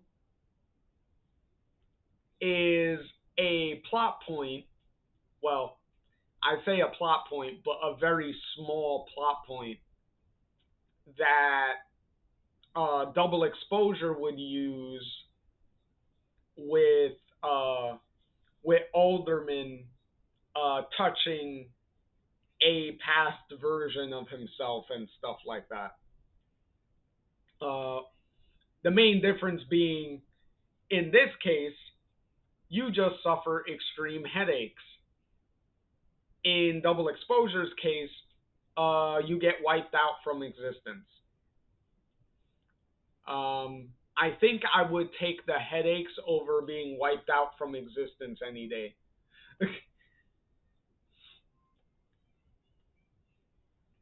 um, so pretty much Warren gives her analogies and stuff as to what to explain what the flickers are doing and how that works. And then once she gets the explanation, we uh, go back to well, presumably in this shot, we were going back to the normal to the regular reality, and then we begin chapter 4, which is the final part of this story arc, with the butterflies, and then Max um, kind of inner monologuing, but also seeing some, I would like to say, some other realities. Either in some cases, these may be other realities, and then some may be memories. Because we have an instance of Pixie and Chloe over here, and then we have what is this? I think this is supposed to be Chloe and Joyce down here, I believe. Obviously, this is Max, Warren, and excuse me, Brooke, and they're obviously going to a movie, which is funny because this also references uh, the fact of if Max doesn't like take up Warren on any of his like movie date ideas, then excuse me, I believe he does bring up that he'll try and axe Brooke instead, which is pretty funny. So a nice little reference to that here. And then up here we have, I believe this is supposed to be Kate sitting by the tree. I believe that is supposed to be Kate. So get a nice little scene there. And then we get another one behind Max here. We have Rachel and Chloe sitting on a beach together, looking, knowing what's ahead. A pretty sneaky. This is definitely a pretty sneaky foreshadowing for later. And then we get what was it? Max and Victoria taking a selfie together. And then we got Max and Chloe here that she's seeing. Flickers, doorways into other strings, other versions of me. So Max is, I assume Max is supposed to be like asleep. So while she's sleeping, she is seeing this uh, nexus of other realities that she's kind of looking into. And then she goes to touch one, but then gets distracted by another one. And this other one has Chloe and Rachel in it. And it's a nice, like, parallel reflection of Max and Chloe because this shot is clearly, see, the Max and Chloe shot. And then it's like, we get a parallel of, like, okay, what if you were not in the picture and Rachel was still around? So it's like they're being like copy and pasted, like on like swapped in and out from each other. Um, and Max asking if she even asked what Chloe wanted, and then boom, Max wakes up in the back of Chloe's pickup truck. And Chloe being worried that none of this is helping because her idea of coming back to Arcadia Bay was to try to help Max, but unfortunately, all it ended up doing was making things worse because the flickers got stronger, the consequences of them got stronger. Max seems to be passing out at longer longer intervals because now it's like nighttime. You can see like the stars and stuff now. Um,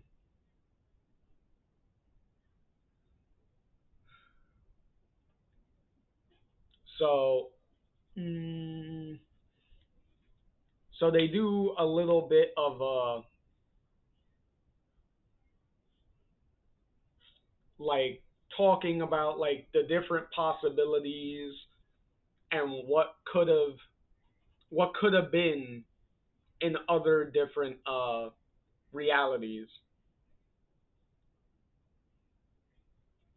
And then which pretty much ends with a very real a very real comment here with Max here, pretty much asking the big question, which technically Max did ask in the original game, but it didn't seem like Chloe took the question very seriously. Because her comment in the game about liking Rachel wasn't really like Chloe's answer wasn't very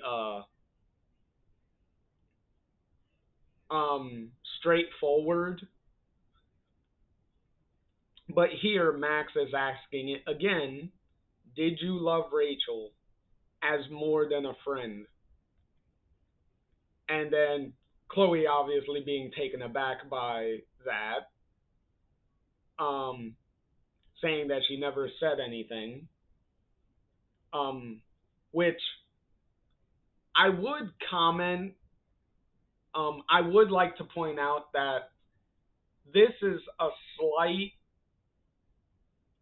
continuity, potentially a continuity problem, because technically Chloe did say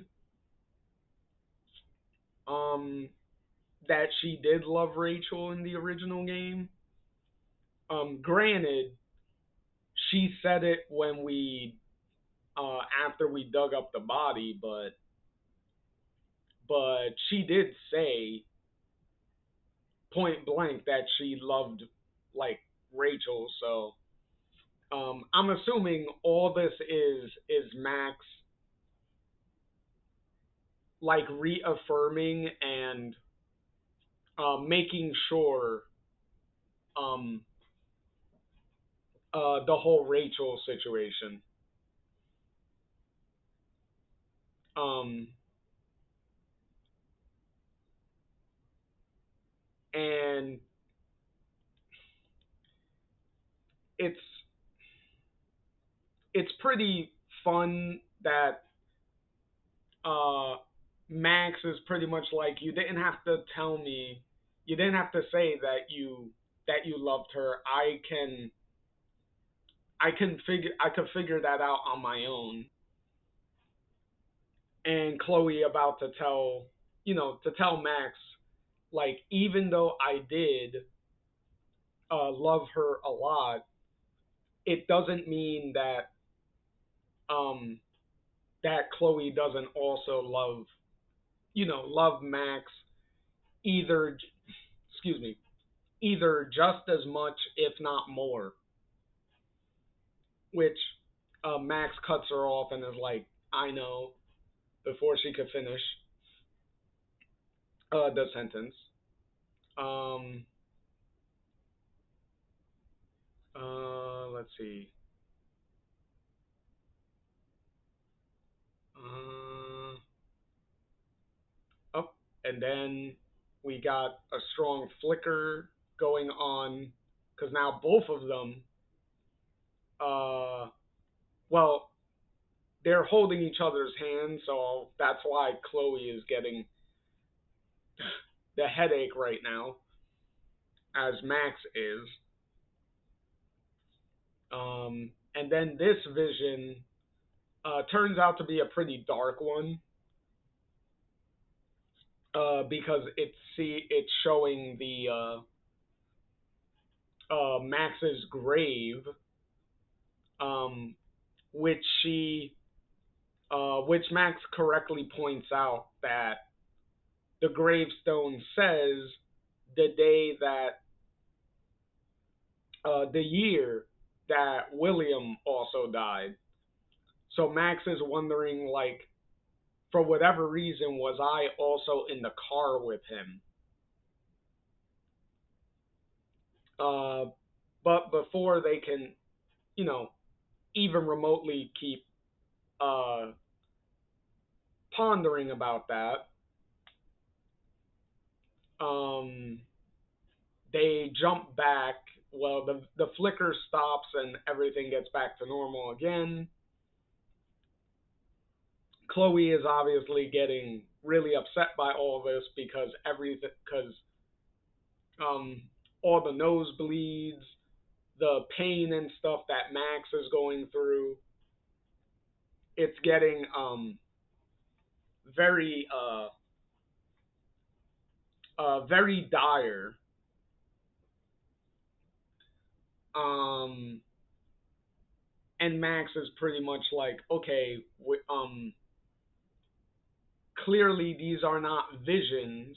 What we're seeing is, as she puts it here, windows into other realities, and that they keep pulling her into them. So she's being pulled in all different directions. Um, and obviously they're getting stronger, so the pull is getting even more intense. And clearly, if they don't try to do something about it, then it's potentially just gonna rip her apart. Uh, so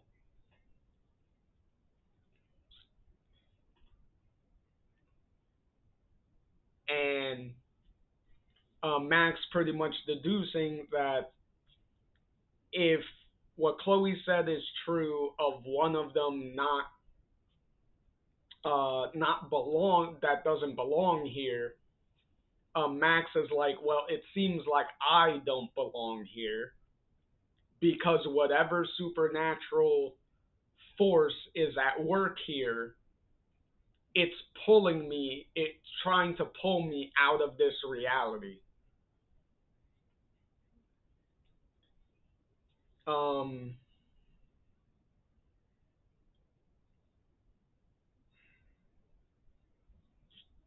and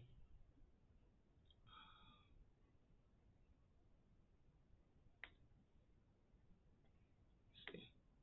Oh, there we go. Okay. Because some of the speech bubbles were getting cut off a little bit. Had to readjust the size of the screen here. Oh, excuse me. Okay. So, Max assumes that the whole reason this is happening is because there's a she thinks there's a Max that's supposed to be here, and it's like that Max is trying to get her spot back, pretty much. Um, I will say right off the bat, her theory actually turns out to be 100% false because there technically is not a Max that's supposed to be in her spot right now. We find that out late. We get confirmed that later, though. Um, but this, yet again, it's what Max is trying to figure out, like try to explain to her, rationalize and explain to herself um, why she thinks this is happening, pretty much. Um, and this is where we finally catch up to where we were at the beginning of this story, with Max sitting on the, because as you can see, sitting on the ground here and reminiscing during her monologue at the beginning of the story. So now we caught up uh, to where we were at the beginning, and now we're here to close out this part of the story. Um, so now we go back to Blackwell. Um, um, and they're going to, what was it? I think they were going to mark the memorial statue that they're doing. Uh, and then they're just joking around. Um, I'm awesome and lovable. You are. That's fun. So, um, uh, say something, and Chloe pretty much uh, says a little. Hey, you're a little too early on that one. We haven't gotten there yet. We haven't gotten there yet. Give me a minute. uh, a little a little too trigger happy on that emo.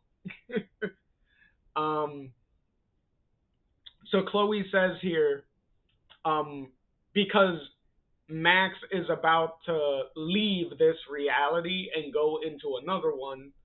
So they're saying, so Chloe is pretty much saying like almost like a final goodbye type of thing right now. So Chloe says, "Thank you this whole past year. I don't think I've actually said the words, thank you. You saved me, Max. I don't mean just literally. because I mean, you did save me literally, but it's way more than that.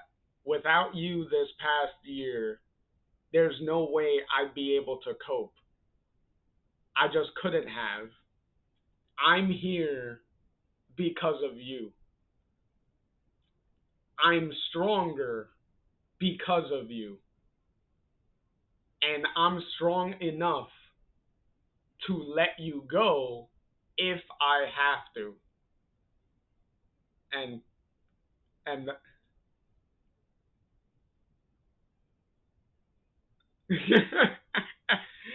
try that's funny.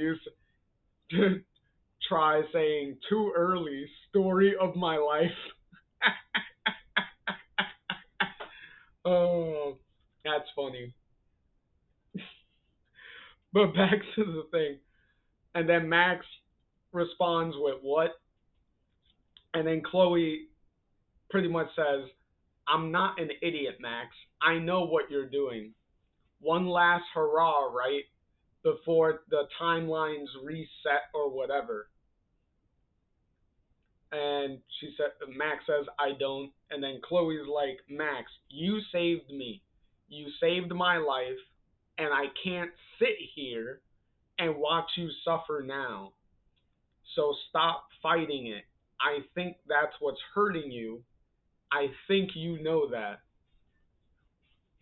And I love you too much to see you hurting.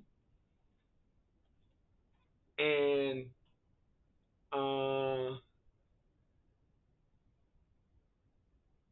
so their idea with the pens to mark the memorial is pretty much to leave a mark, to kind of leave like a evidence to prove if Max leaving kind of resets like the timeline or something. It's kind of similar to what you could do with Max, when you go back to the photo with William, with the day William dies, where you could leave a mark on the fireplace, and if you leave the mark and then the timeline um, changes, if you go back when you go back to Chloe's house, you can go back to the fireplace and it'll have the same mark that you left on the fireplace. So this is like a reference to that little thing with Chloe and Max being like, okay, we're gonna leave a mark on the memorial, and that's gonna be like the proof of like if anything happened here. And let's see, let's see, and then with their little final goodbye, well, their final goodbyes here. Chloe, I don't know which Max is meant to be here. I don't know if any Max is meant to be here at all. What if the gravestone was um okay, and Max just disregards that and continues on. We've spent a year trying to come to terms with what we've done, who we are, how we feel, only for the timelines to turn on us. Now we're getting um now we are getting there. It's just not fair. And then Chloe says, we've spent a year together growing, coping, making new friends, a life that's already a year more than I might have had.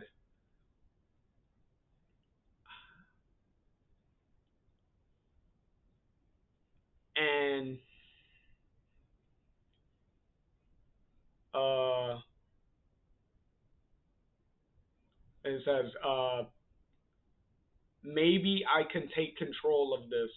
I need to take control of it. I think I can use this as a focus. I'm not going to let fate choose which life I get to live. If I can't live this one, I'll get ahead of it. And Chloe saying, will we remember? Will we know when it happens?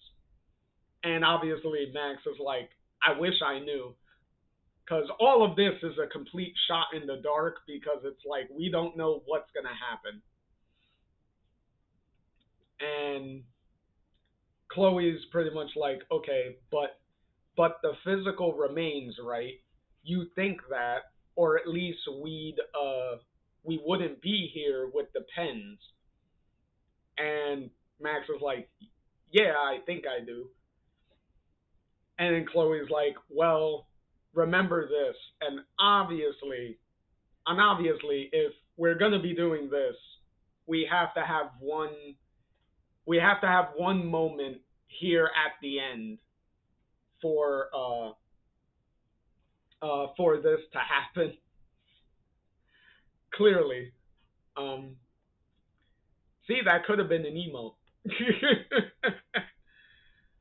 And then now we cut to the memorial service the following morning, and the high seas arrive. So now they're trying to figure out, see where Max and Chloe are.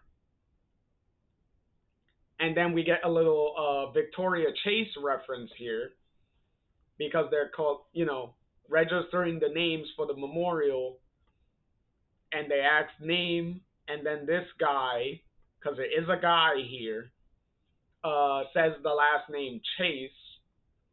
So we get a little Victoria reference there, right at the end. Um, oh, there you go. So she does give it the name here. So so the name of this nexus of timelines and stuff that Max can go into and then jump into different realities. Uh, Max gives it the name the Transect. she gives she gives it the name the Transect. So so so that's what we're gonna call it at this point. And Chloe asking Max, which door are you planning to choose? And then Max is pretty much like, I think I'll know when I see it. The pull is getting stronger.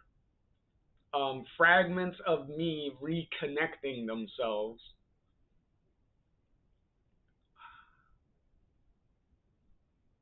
And obviously, you could tell Max is starting to fade here because her colors are different than Chloe's here. So she's starting to fade. And then Max is like, I wish we could stay like this forever. And Chloe responds with, somewhere out there, we do. And then uh, and then Chloe says, I'm not gonna waste it, Max.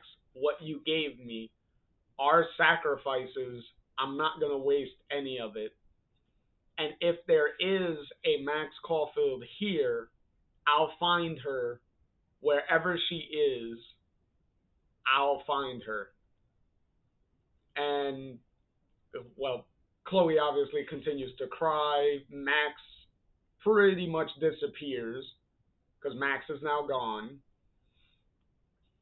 And then Chloe gets a message from the high seas that they're here, and Chloe gets a little bit of a smile because the high seas are here to keep her spirits up, to raise her spirits. So there's that.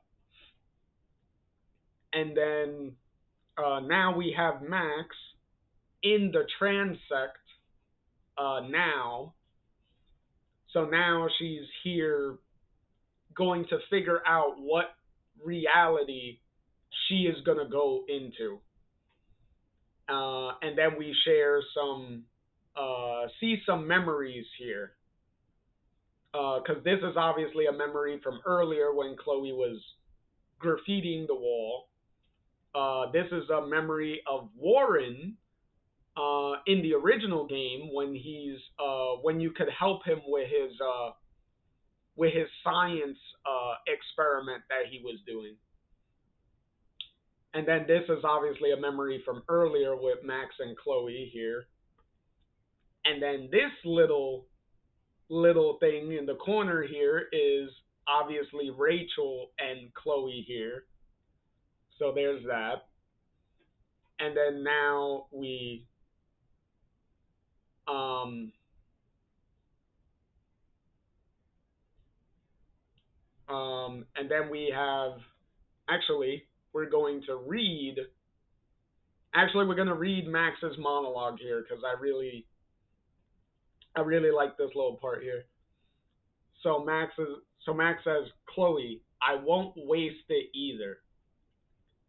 Thank you to the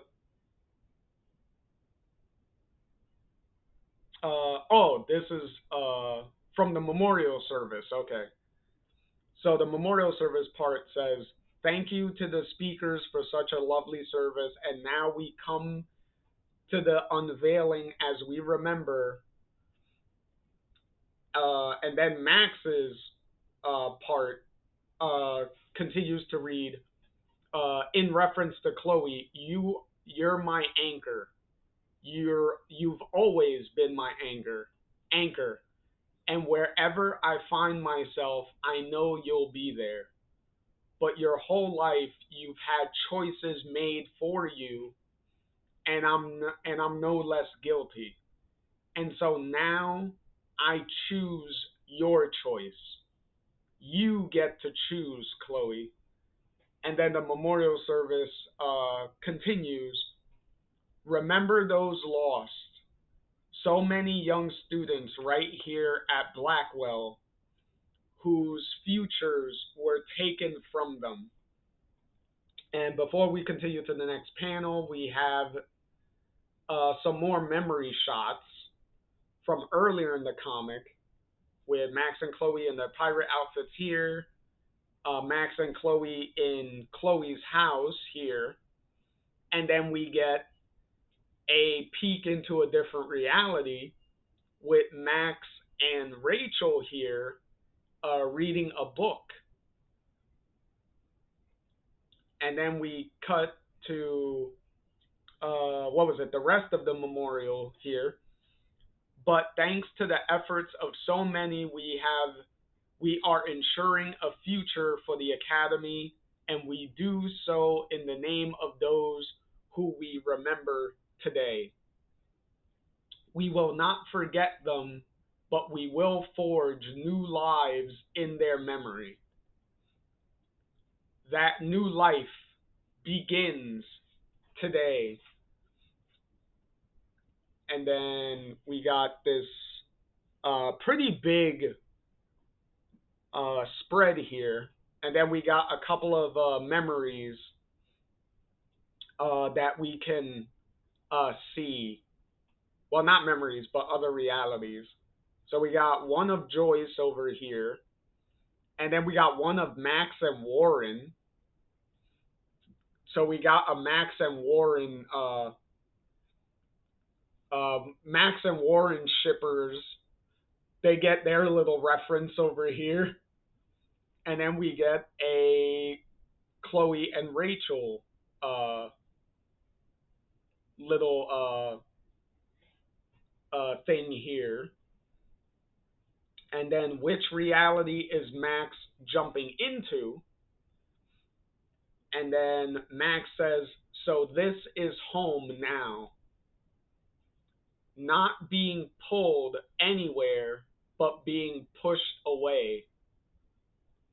No council of Maxes, no past strings to hold me down. But what about? No, I don't want to know.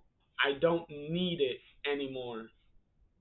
And then we're in this reality. now where Max is in a reality where Chloe and Rachel are around. Well, more importantly, the fact that Rachel is even here.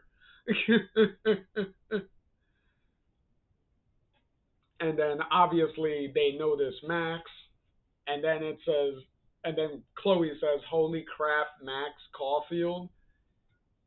So obviously in this reality, Chloe and Max haven't reunited yet. So this is them reuniting for the first time all over again. Except the main difference being Rachel is also here. Um, so Max says, "Give me your best shot, life. I'm ready for whatever you throw." And boy, Max, are you are you really gonna need to live up to those words? and and obviously we get a little, oh, because every time I move the cursor too far up. But if you can see in the corner all the way on the right side of the panel here, it says Santa Monica, Los Angeles, 2014. So we're still in 2014. That hasn't changed. But now we're in this reality, and and more importantly, we're in Los Angeles, which is a nice little full circle moment for Chloe and Rachel, because that's where they were supposed to run away to. So in this reality, they clearly successfully ran away from Arcadia Bay and started a new life together. So so that is so that is a great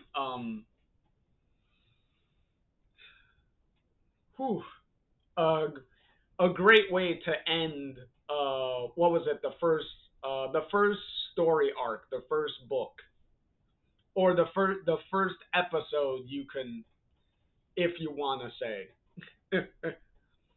And I do love that the conclusion, if you see in the right hand corner of the page, it says this action will have consequences, which is a very cheeky reference to every time you made a big decision in the original game, the game would always tell you this action will have consequences. So it's kind of funny that the book keeps that trend going. And then we got all different alternate covers for all the different issues, and nice little character sketches from Claudia with her different designs for all the different characters. And then you get your nice little bio. And then now we what was it? Jump into the second book really quick. Um, so a little bit of a tidbit is, if you felt the first book kind of the first story arc was maybe a little rushed, like it felt like they were getting quick answers to things very quickly, is mainly because the first story arc, the first book, was supposed to be the whole story. It was only supposed to be that story. But because the comic sold so well, they decided to make the comics run longer, pretty much indefinitely until Square Enix decided to end it. So with that, Emma and Claudia had to figure out, like, okay, we originally intended this story to be a small self-contained 4-issue thing. But with that decision, now we need to change up the storyline to turn it into an ongoing thing. So it definitely feels like halfway through the first book, the first couple of issues, that the story kind of changed into a different direction, especially with the whole Max being having to go to a different like reality and stuff like that. Clearly, that was a change in the story that they put in there to turn it into an ongoing thing. Because clearly, if the plan was the original plan, then the solution to the whole flickering thing was gonna be resolved, and Max and Chloe would just still be together and go about their day. But with the change, we got the whole going into a different reality thing. Um, which technically I'm glad that there was a change, because we definitely got a lot of really good moments to come out of that change, like we're about to see here. So we quickly uh, go through a little recap of of what happened in the last book, and then now we open.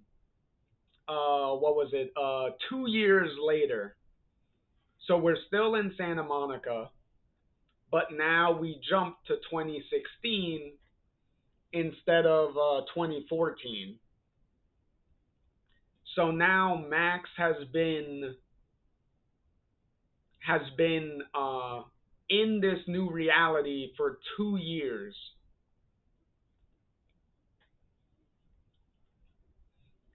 and we get a news report of gang and drug violence going on in town. Which, considering you're in Los Angeles, that doesn't seem to be out of the ordinary. Um, and then we get a little hint at a future main character in a few. Nice little hiding in plain sight trick there. So in any case, Max is here, uh, chilling at this little coffee shop on her little computer. Also, nice little touch of Max getting a wrist tattoo of a blue butterfly, which is pretty sweet. And obviously, this is supposed to be for Max a reminder of original timeline Chloe. So, nice little sentimental thing there. And we also got this kid over here uh, who's definitely sweating bullets here, because I guess he wants to get something to eat or something, but he doesn't have enough change. because he has his change on the table, and clearly there's not enough, judging from his worried expression and stuff. Um, and meanwhile, Max is researching string theory. So she's researching the reality stuff and things that she experienced in the first book. So potentially trying to learn more about what may cause it, what you can do. More importantly, maybe if there's a way to potentially go back. Hmm. Um. And then, ooh, Chloe shows up. Um. Which I will refer to this Chloe as as Rachel Chloe to try to differentiate between original Chloe and this Chloe. Because believe me, it's going to get way more confusing as this storyline goes on. So I got to establish some naming conventions now. So Chloe clearly is coming in from mechanical work because she's definitely wearing stuff like a mechanic, especially with the oil and stuff on her face too, and the mechanic jumpsuit that she's wearing. So pretty much, Chloe and Max just shooting the shit here, and in and we also get a Victoria reference to Max reading Victoria's uh I guess little entries. Does it say? Uh no, it doesn't. Okay, I thought it would say what Victoria is even writing about. Or I'm assuming it has to do with like photography. If Victoria is still even doing photography in this reality. But in any case, that's besides the point. They're also talking about Rachel's audition. Uh, if Chloe has heard anything about how Rachel's audition went, and Chloe's like nothing, like haven't heard anything. Max is like, hey, I'm rooting for her to get the part, pretty much. Um,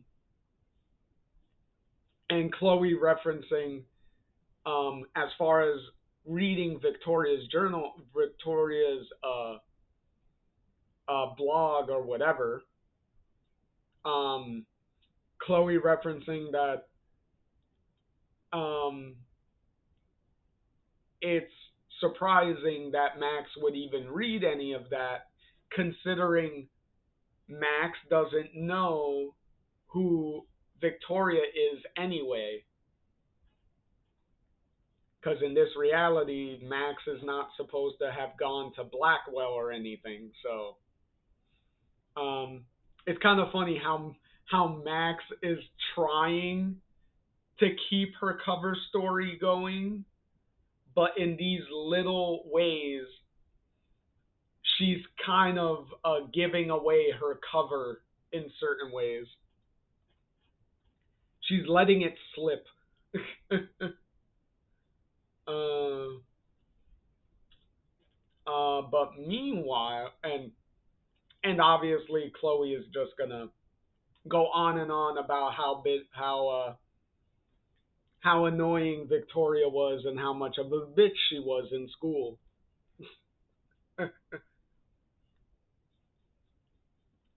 And apparently, Rachel also keeps track of the Victoria stuff and things. So it seems to still be the establishment of some rivalry between the two of them is going on in the background, so that's kind of a thing. uh, um, but meanwhile, you have this kid who just steals the tip jar and just literally just walks out of the shop, and no one seems to notice him. And then meanwhile, Max notices the ink, the oil on Chloe's face, and Max goes in to touch it and wipe it away, which obviously, with the background image, is supposed to be referencing the earlier scene when Chloe was trying to fix the truck. Um, and and Max just pretty much just tells her that, like, yeah, you have grease on your face. Um, which is which is a nice moment, because if you can tell some of the subtext to what's going on here, Max was going to initiate a intimate moment, but Max catches herself, which pretty much reminds herself that this isn't my reality. This isn't my Chloe. This is Rachel's Chloe. So I need to respect boundaries. I need to respect their boundaries. So just because they're supposed to be the same person doesn't necessarily mean that they're exactly the same person. So it's nice how Max is conscious of trying to keep her feelings and her emotions in check, and reminding herself that this isn't my Chloe. So she's constantly like in that struggle of keeping those emotions in check, and trying not to cross any lines. And considering that she's been doing this for 2 years now, you could imagine how much of a torture this is for Max. But don't worry, it's gonna get kind of worse. Give it a minute. I'll hold that thought and I'll elaborate on it a little further later once we hit a particular moment. But also, Chloe here says deja vu, and pretty much thanks Max for pointing out the grease. The deja vu comment is also kind of a sneaky little hint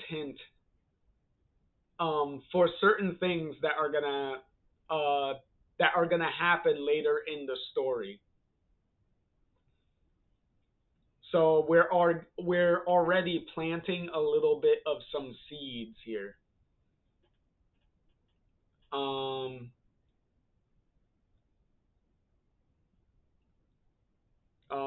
and then Max pretty much points out the kid that took the tip jar.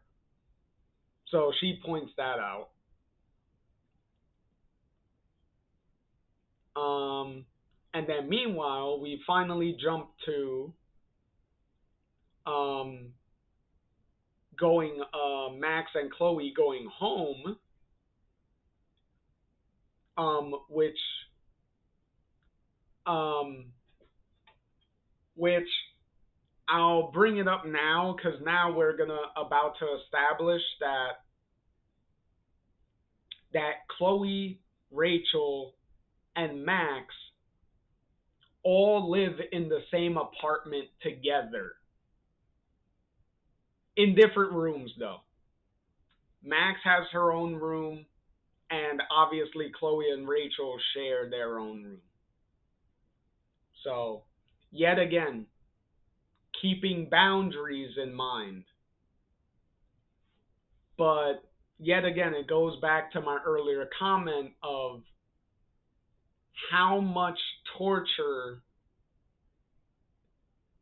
it is for Max to be around this version of Chloe without, um, being intimate and stuff, because trying so heavily to keep in mind that this is a different Chloe. It's not the same one. This Chloe is with Rachel. So it's almost like um pretty much like you're in a situation where you live uh like say you live with a, in this case, like your girlfriend, right? And then for whatever reason you break up with your girlfriend, right? But you still have to live together for whatever reason. And then your ex girlfriend ends up getting really involved with a new girl,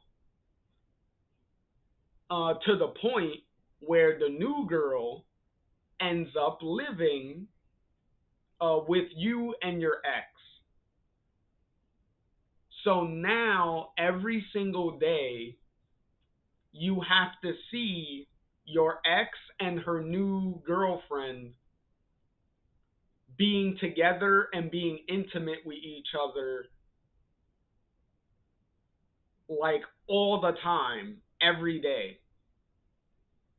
I could not imagine the amount of like mental torture Max would have been going through for 2 years of this. But then again, in Max's situation, where would she go? Like, what other options does she even have? Right?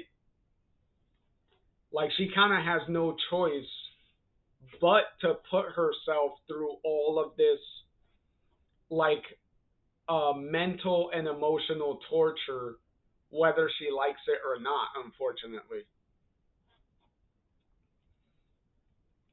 So, in any case, Max and Chloe go home, and then we cut to inside with Rachel being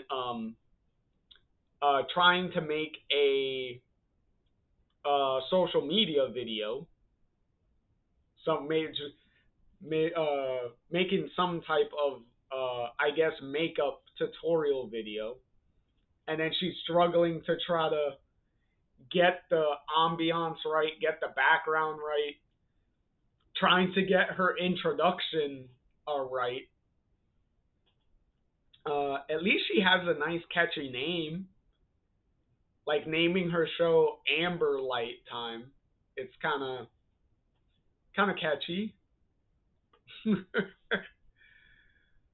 uh, and then obviously she's getting frustrated and pretty much just says, "Hi guys, today is all about murdering another little piece of my soul."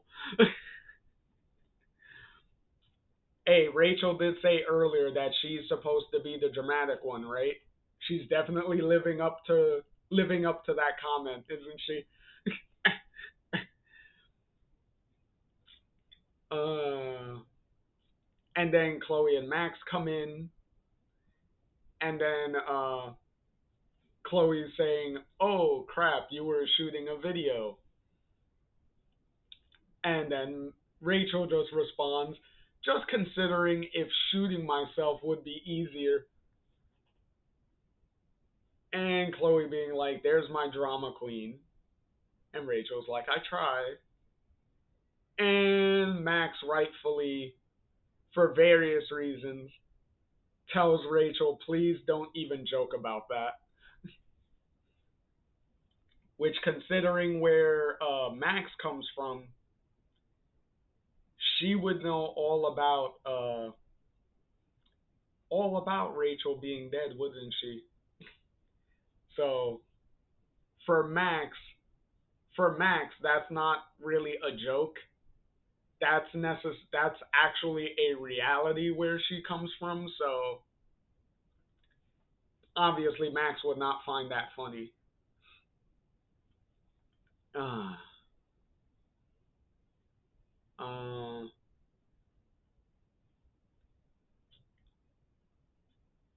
so in any case, um, after Rachel is like, you know what, fuck that video, I'm not even feeling it. What are you? Um, how has your day been, Chloe, at your repair shop job? And then in any case, uh, Chloe, rattles off like what she did at the shop today, and then Rachel just throws back her comment about sounding mind-blowingly dull. So tit for tat, which is funny, which is pretty funny that Chloe immediately just says like, "You're mean to me," and Rachel immediately responds with, "You love it though," which is pretty true as far as this goes. Um, which is funny that Max says uh, Chloe is a glutton for punishment, and Rachel's like, "Hey, putting up with me for this long, she must be." Funny. But clearly, something is up with Chloe because she kind of has like a serious face going on. And immediately we find out why, and she asks us about Rachel's audition. And it turns out she couldn't go to the audition because she couldn't get anyone to cover her shift at the diner. And yes, I will point out the irony of Rachel having a job at a diner is also not lost on me. Clearly, very intentional to have Chloe's girlfriend have a job at a diner, like Chloe's mom Joyce also had a job at a diner. The similarities are pretty on point, don't you think? um, and then Chloe just being like, "Hey, you could have just quit," and Rachel's like, "Hey, it ain't that easy." She's already, well, Rachel's already been through 6 jobs in the past few months,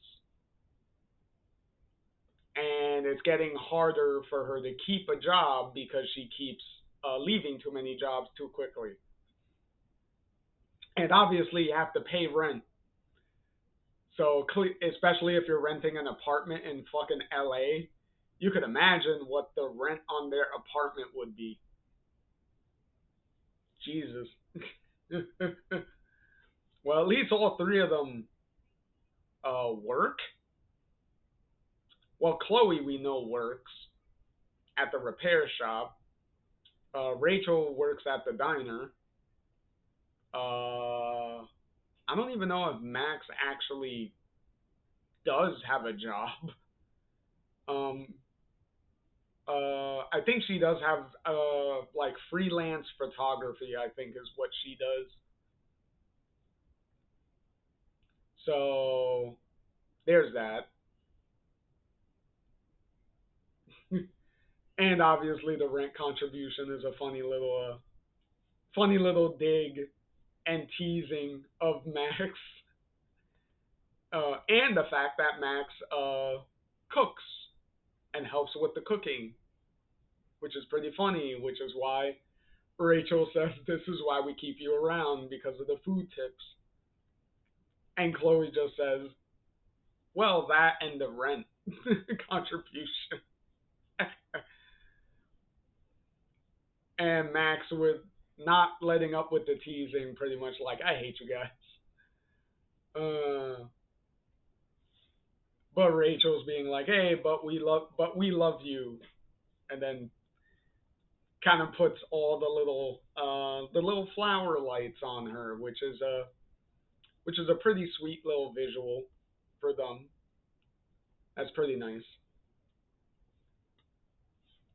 And then Max's inner monologue with taking it one day at a time, and Chloe, and then obviously Max reminiscing on missing original Chloe here. Uh, let's see. What does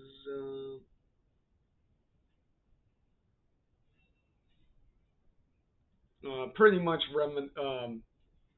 talking about how much she was processing all of her guilt and stuff over the past 2 years.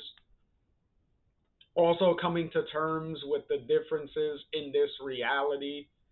Like obviously nothing ever happened to Arcadia Bay. Arcadia Bay is like perfectly fine the way it used to be. So there's that. And being in a place in a reality where Chloe is happy,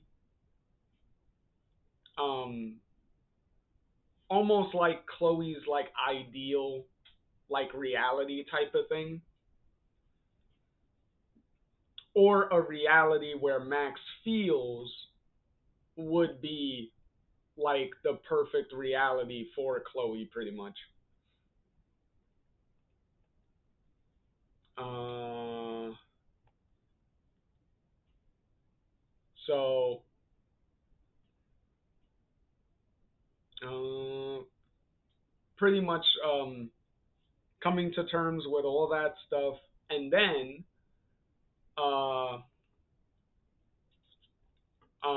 thinking about using her rewind powers here, because that's another thing to make note of, is Max has not willingly been using her powers this whole time, because the whole flickering incident was pretty much happening involuntarily. So Chloe, Max had no control over anything that was happening there. So she herself has not actively used her powers um, so far. Which, if you've been keeping track, Max hasn't used her powers in 3 years now, because it's been 1 year in the beginning of the story, and then now we did a 2 year time skip. So she hasn't used her powers in 3 years. Um, so pretty much thinking of like missing missing original Chloe, wondering if coming to this reality was the right decision and all that stuff. Acknowledging uh, how lonely she is, because obviously Chloe is here, but this isn't Max's Chloe, so A lot of emotions all over the place there.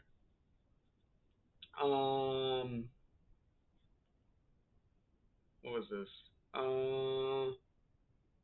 Oh, going back to the coffee shop.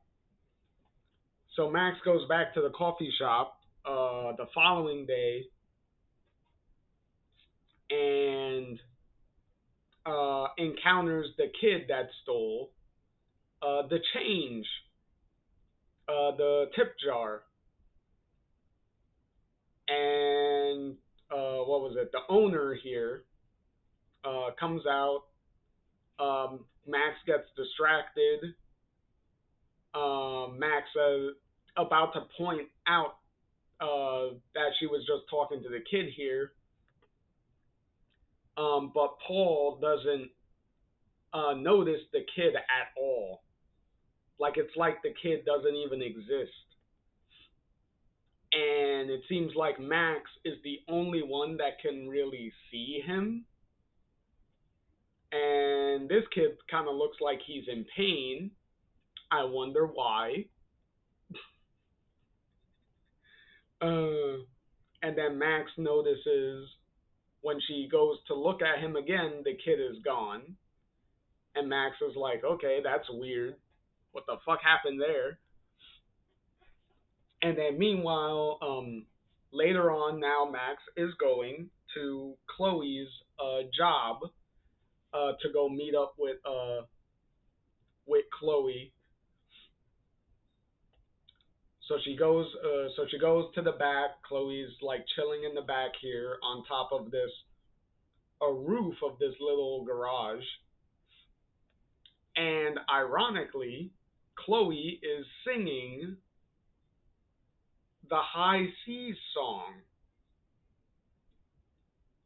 And Max points it out, and Chloe's like, "The Who?" And Chloe's like, "I never heard of them." So so now we get this weird moment where how is Chloe um singing a song from a band that she never heard of, and a song she never heard? So some weird sussy stuff going on. But in any event, they over here bust their balls over the stuff, do some little teasing over here. Also, I would like to point out, since now we get a better shot of it, the fact that Max is wearing a Dreamcatcher necklace, and more importantly, it has 3 feathers on it. So Max joins the Rule of Three crew with Chloe with the three bullet necklace and Rachel with the 3 feathered earring that she wears. So so Max joins the party here with the Rule of Three. uh, um, and then now comes what Chloe really wanted Max to come here for, and that's talking about uh, Rachel's problems with not being able to get a good part in any like roles and stuff like that.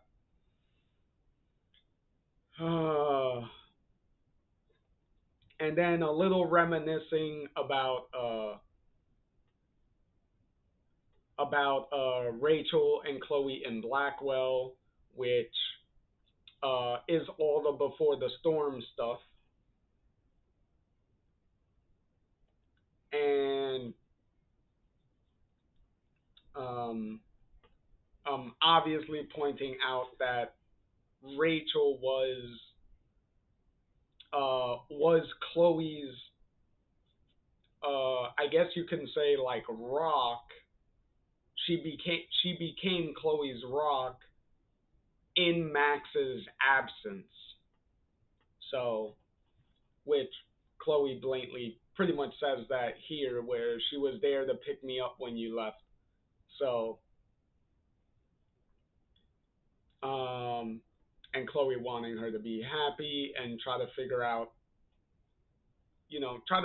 some way to lift Rachel's spirits, which I think Chloe will figure something out, and which that turns out to be is Chloe starting uh, her metal sculpture um, commissions. So she got her first commission to make one of her metal sculptures that she was just doing for fun. So she makes it for. So now she's actually going to get paid to make one, which is gonna be a substantial enough plot point to move certain things along, um, which is definitely going to come into play later. And the fact that she hasn't told Rachel because she doesn't want to tell, like she says here, she doesn't want to tell Rachel because since Rachel is having a hard time of getting a successful start on her career, she doesn't want to tell Rachel that Chloe's career is starting to pick up because she doesn't want to make Rachel feel any more bad about herself, type of thing. Which Max pretty much tells Chloe that, hey, Rachel loves you no matter what, so she would be extremely happy for you if you told her. So, and that it wouldn't be that she doesn't believe Rachel would take it as a negative. Um, so Chloe's like, okay, so I'll tell her. And then later that evening, back at their apartment, Rachel has some news, some happy news.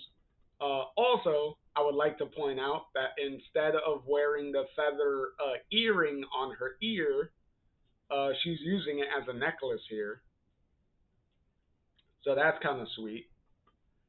Um, so she got a call back from her audition, and it's going to be a Shakespeare play tour, which is ironic because The Tempest from Before the Storm was a Shakespeare play, so it's kind of ironic that she's going back into doing Shakespeare plays at this point. So that's pretty funny. Clearly 100% intentional in every way. Excuse me. So, so potentially Rachel is going to be going on tour um, for, like she says, 6 months, which is pretty amazing. And uh, Rachel's like, it's going to be kind of far away. And Rachel clarifies that it's going to be all over the East Coast. So so it's going to start in New York City and then work its way down to Florida. So, yeah. So obviously Chloe is going to feel, well, Max feels it's amazing. Um Chloe is obviously pretty um conflicted. Like clearly she wants to be happy, but 6 months without Rachel around is also something that she's kind of, having some issues with. Um, uh, and which, to be fair, she does have a point to be a little, upset because she's like, we've been trying so hard to build like a life here, and then now you're gonna be like gone for 6 months all across the other side of the country, and it's like, um and obviously, like, Rachel obviously deserves a shot to try to make this make her acting career, try to get it off the ground somehow. And and then you get this very ironic statement of, you guys can't imagine what it's like to feel that there's another life out there that you could be living and it's not here. Oh, such an ironic statement. Um, and then it's pretty funny that Max just chimes in with, I can imagine that," which Max can do more than imagine that. She's literally living that right now. um, and obviously Rachel already said yes to doing the tour, so it's kind of a mute point on whether she's going to do it or not. Um, so in any case, so now they're gonna work it out, and meanwhile Max is over here like, okay, I'm gonna, you two are having a moment, so I'm gonna see myself out and leave, give you two some privacy.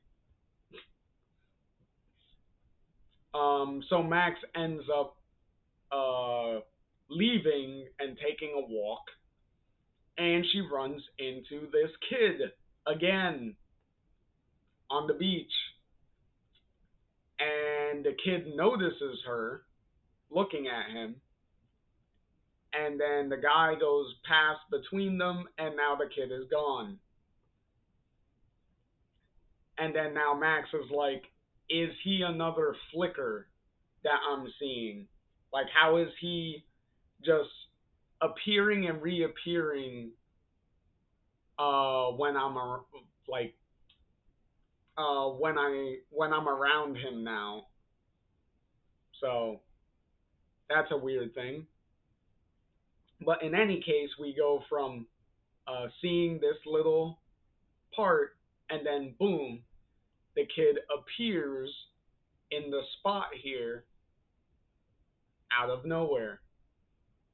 And he also has a nosebleed. I wonder what that means. Couldn't mean anything. So meanwhile, uh, the next, I'm assuming it's supposed to be the next day. Chloe is making her sculpture, her metal sculpture, and still singing the high C song that she's not supposed to know. Clearly, that doesn't mean anything either. So now Rachel is getting ready for her acting thing. She meets up with one of her acting friends. Uh, Pretty much just the only important thing out of this conversation really is just getting an invitation to her friend's party. So they're gonna have a party. So pretty much inviting Rachel, Max, and Chloe to come with her, and all three of them go to the party.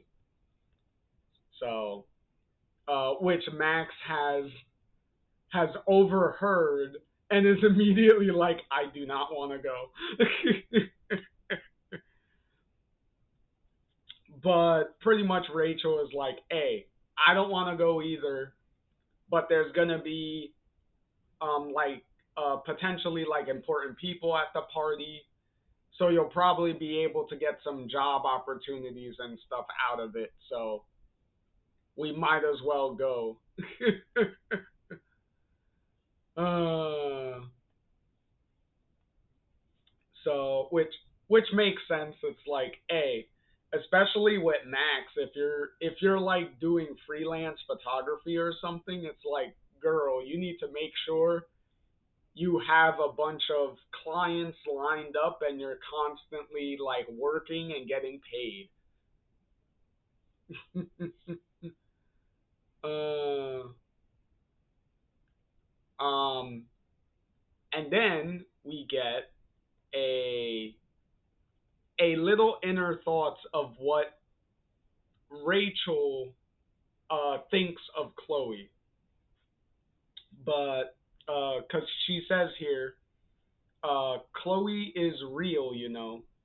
She calls my bullshit in a way no one else would dare. She grounds me. And then Max replies, like an anchor. And then Rachel immediately is like, oh God, yes, she's like an anchor in the best way. Makes me want to do better, which, to be fair, that is exactly how I would clarify that, um, especially if we're going off of before the storm events. That's technically how I would describe that. So that definitely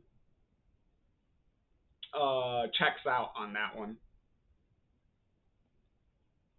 Um,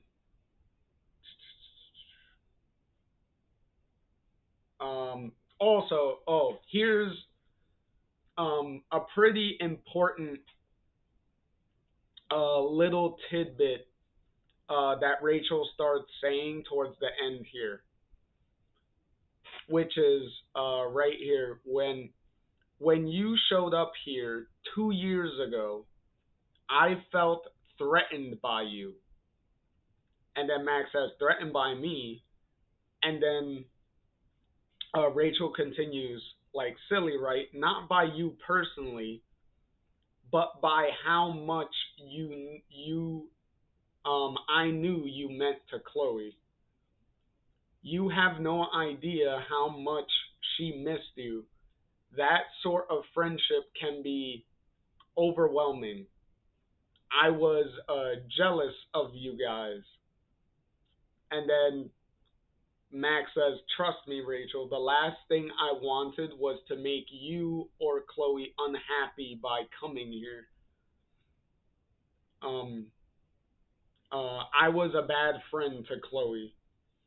I mean, what kind of friend just abandons someone, doesn't write, doesn't, and then Rachel interrupts, hey, Max, hey, that was all in the past. I only meant to say And then Max cuts her off. I saw how she reacted to your callback, Rachel. How hurt she looked. Rachel, well, that was because, and then Max continues, it was because of me. Because she still feels like people might abandon her. That's on me. And then Rachel's like, Max, you beat yourself up more than anyone I've ever known. Go easy on yourself. And then the moment kind of gets derailed because Max sees the kid here taking a bunch of food. Um, and then Max is like, "Wait, you see the kid over there, right?" And Rachel's like, "Yeah, I do." And then Max is relieved because it's like, "Okay, it's not a flicker. He kind of exists if Rachel can see him." Um, and Rachel pretty much tells Max like, "Hey, you can talk to us about whatever's on your mind. Um, Van, I want you to feel like you can trust us." Which unfortunately Max does not even register or even hears what Rachel is saying because she's distracted by the kid stealing food. So, and Rachel clarifies that she doesn't see him anymore, and clearly the cashier doesn't see him because he's literally just walking right past her. But Max does, and immediately calls him out on it, and starts to chase him. So now they start just running, and he ends up dropping some of the food, and ends up saying "fuck it" and just keeps running. And obviously Rachel's like, "What the fuck is even happening right now?" And before Rachel can even chase after Max, she gets stopped by the store owner because she still has food in the basket and she was about to run out the door, so she gets stopped before she can do any shoplifting. So Max keeps chasing after the kid, and then we have this fun little moment where she's running after him, right? You see the guy over here, and then in the next panel, the kid bumps into him and reappears, but Max can see him the whole time.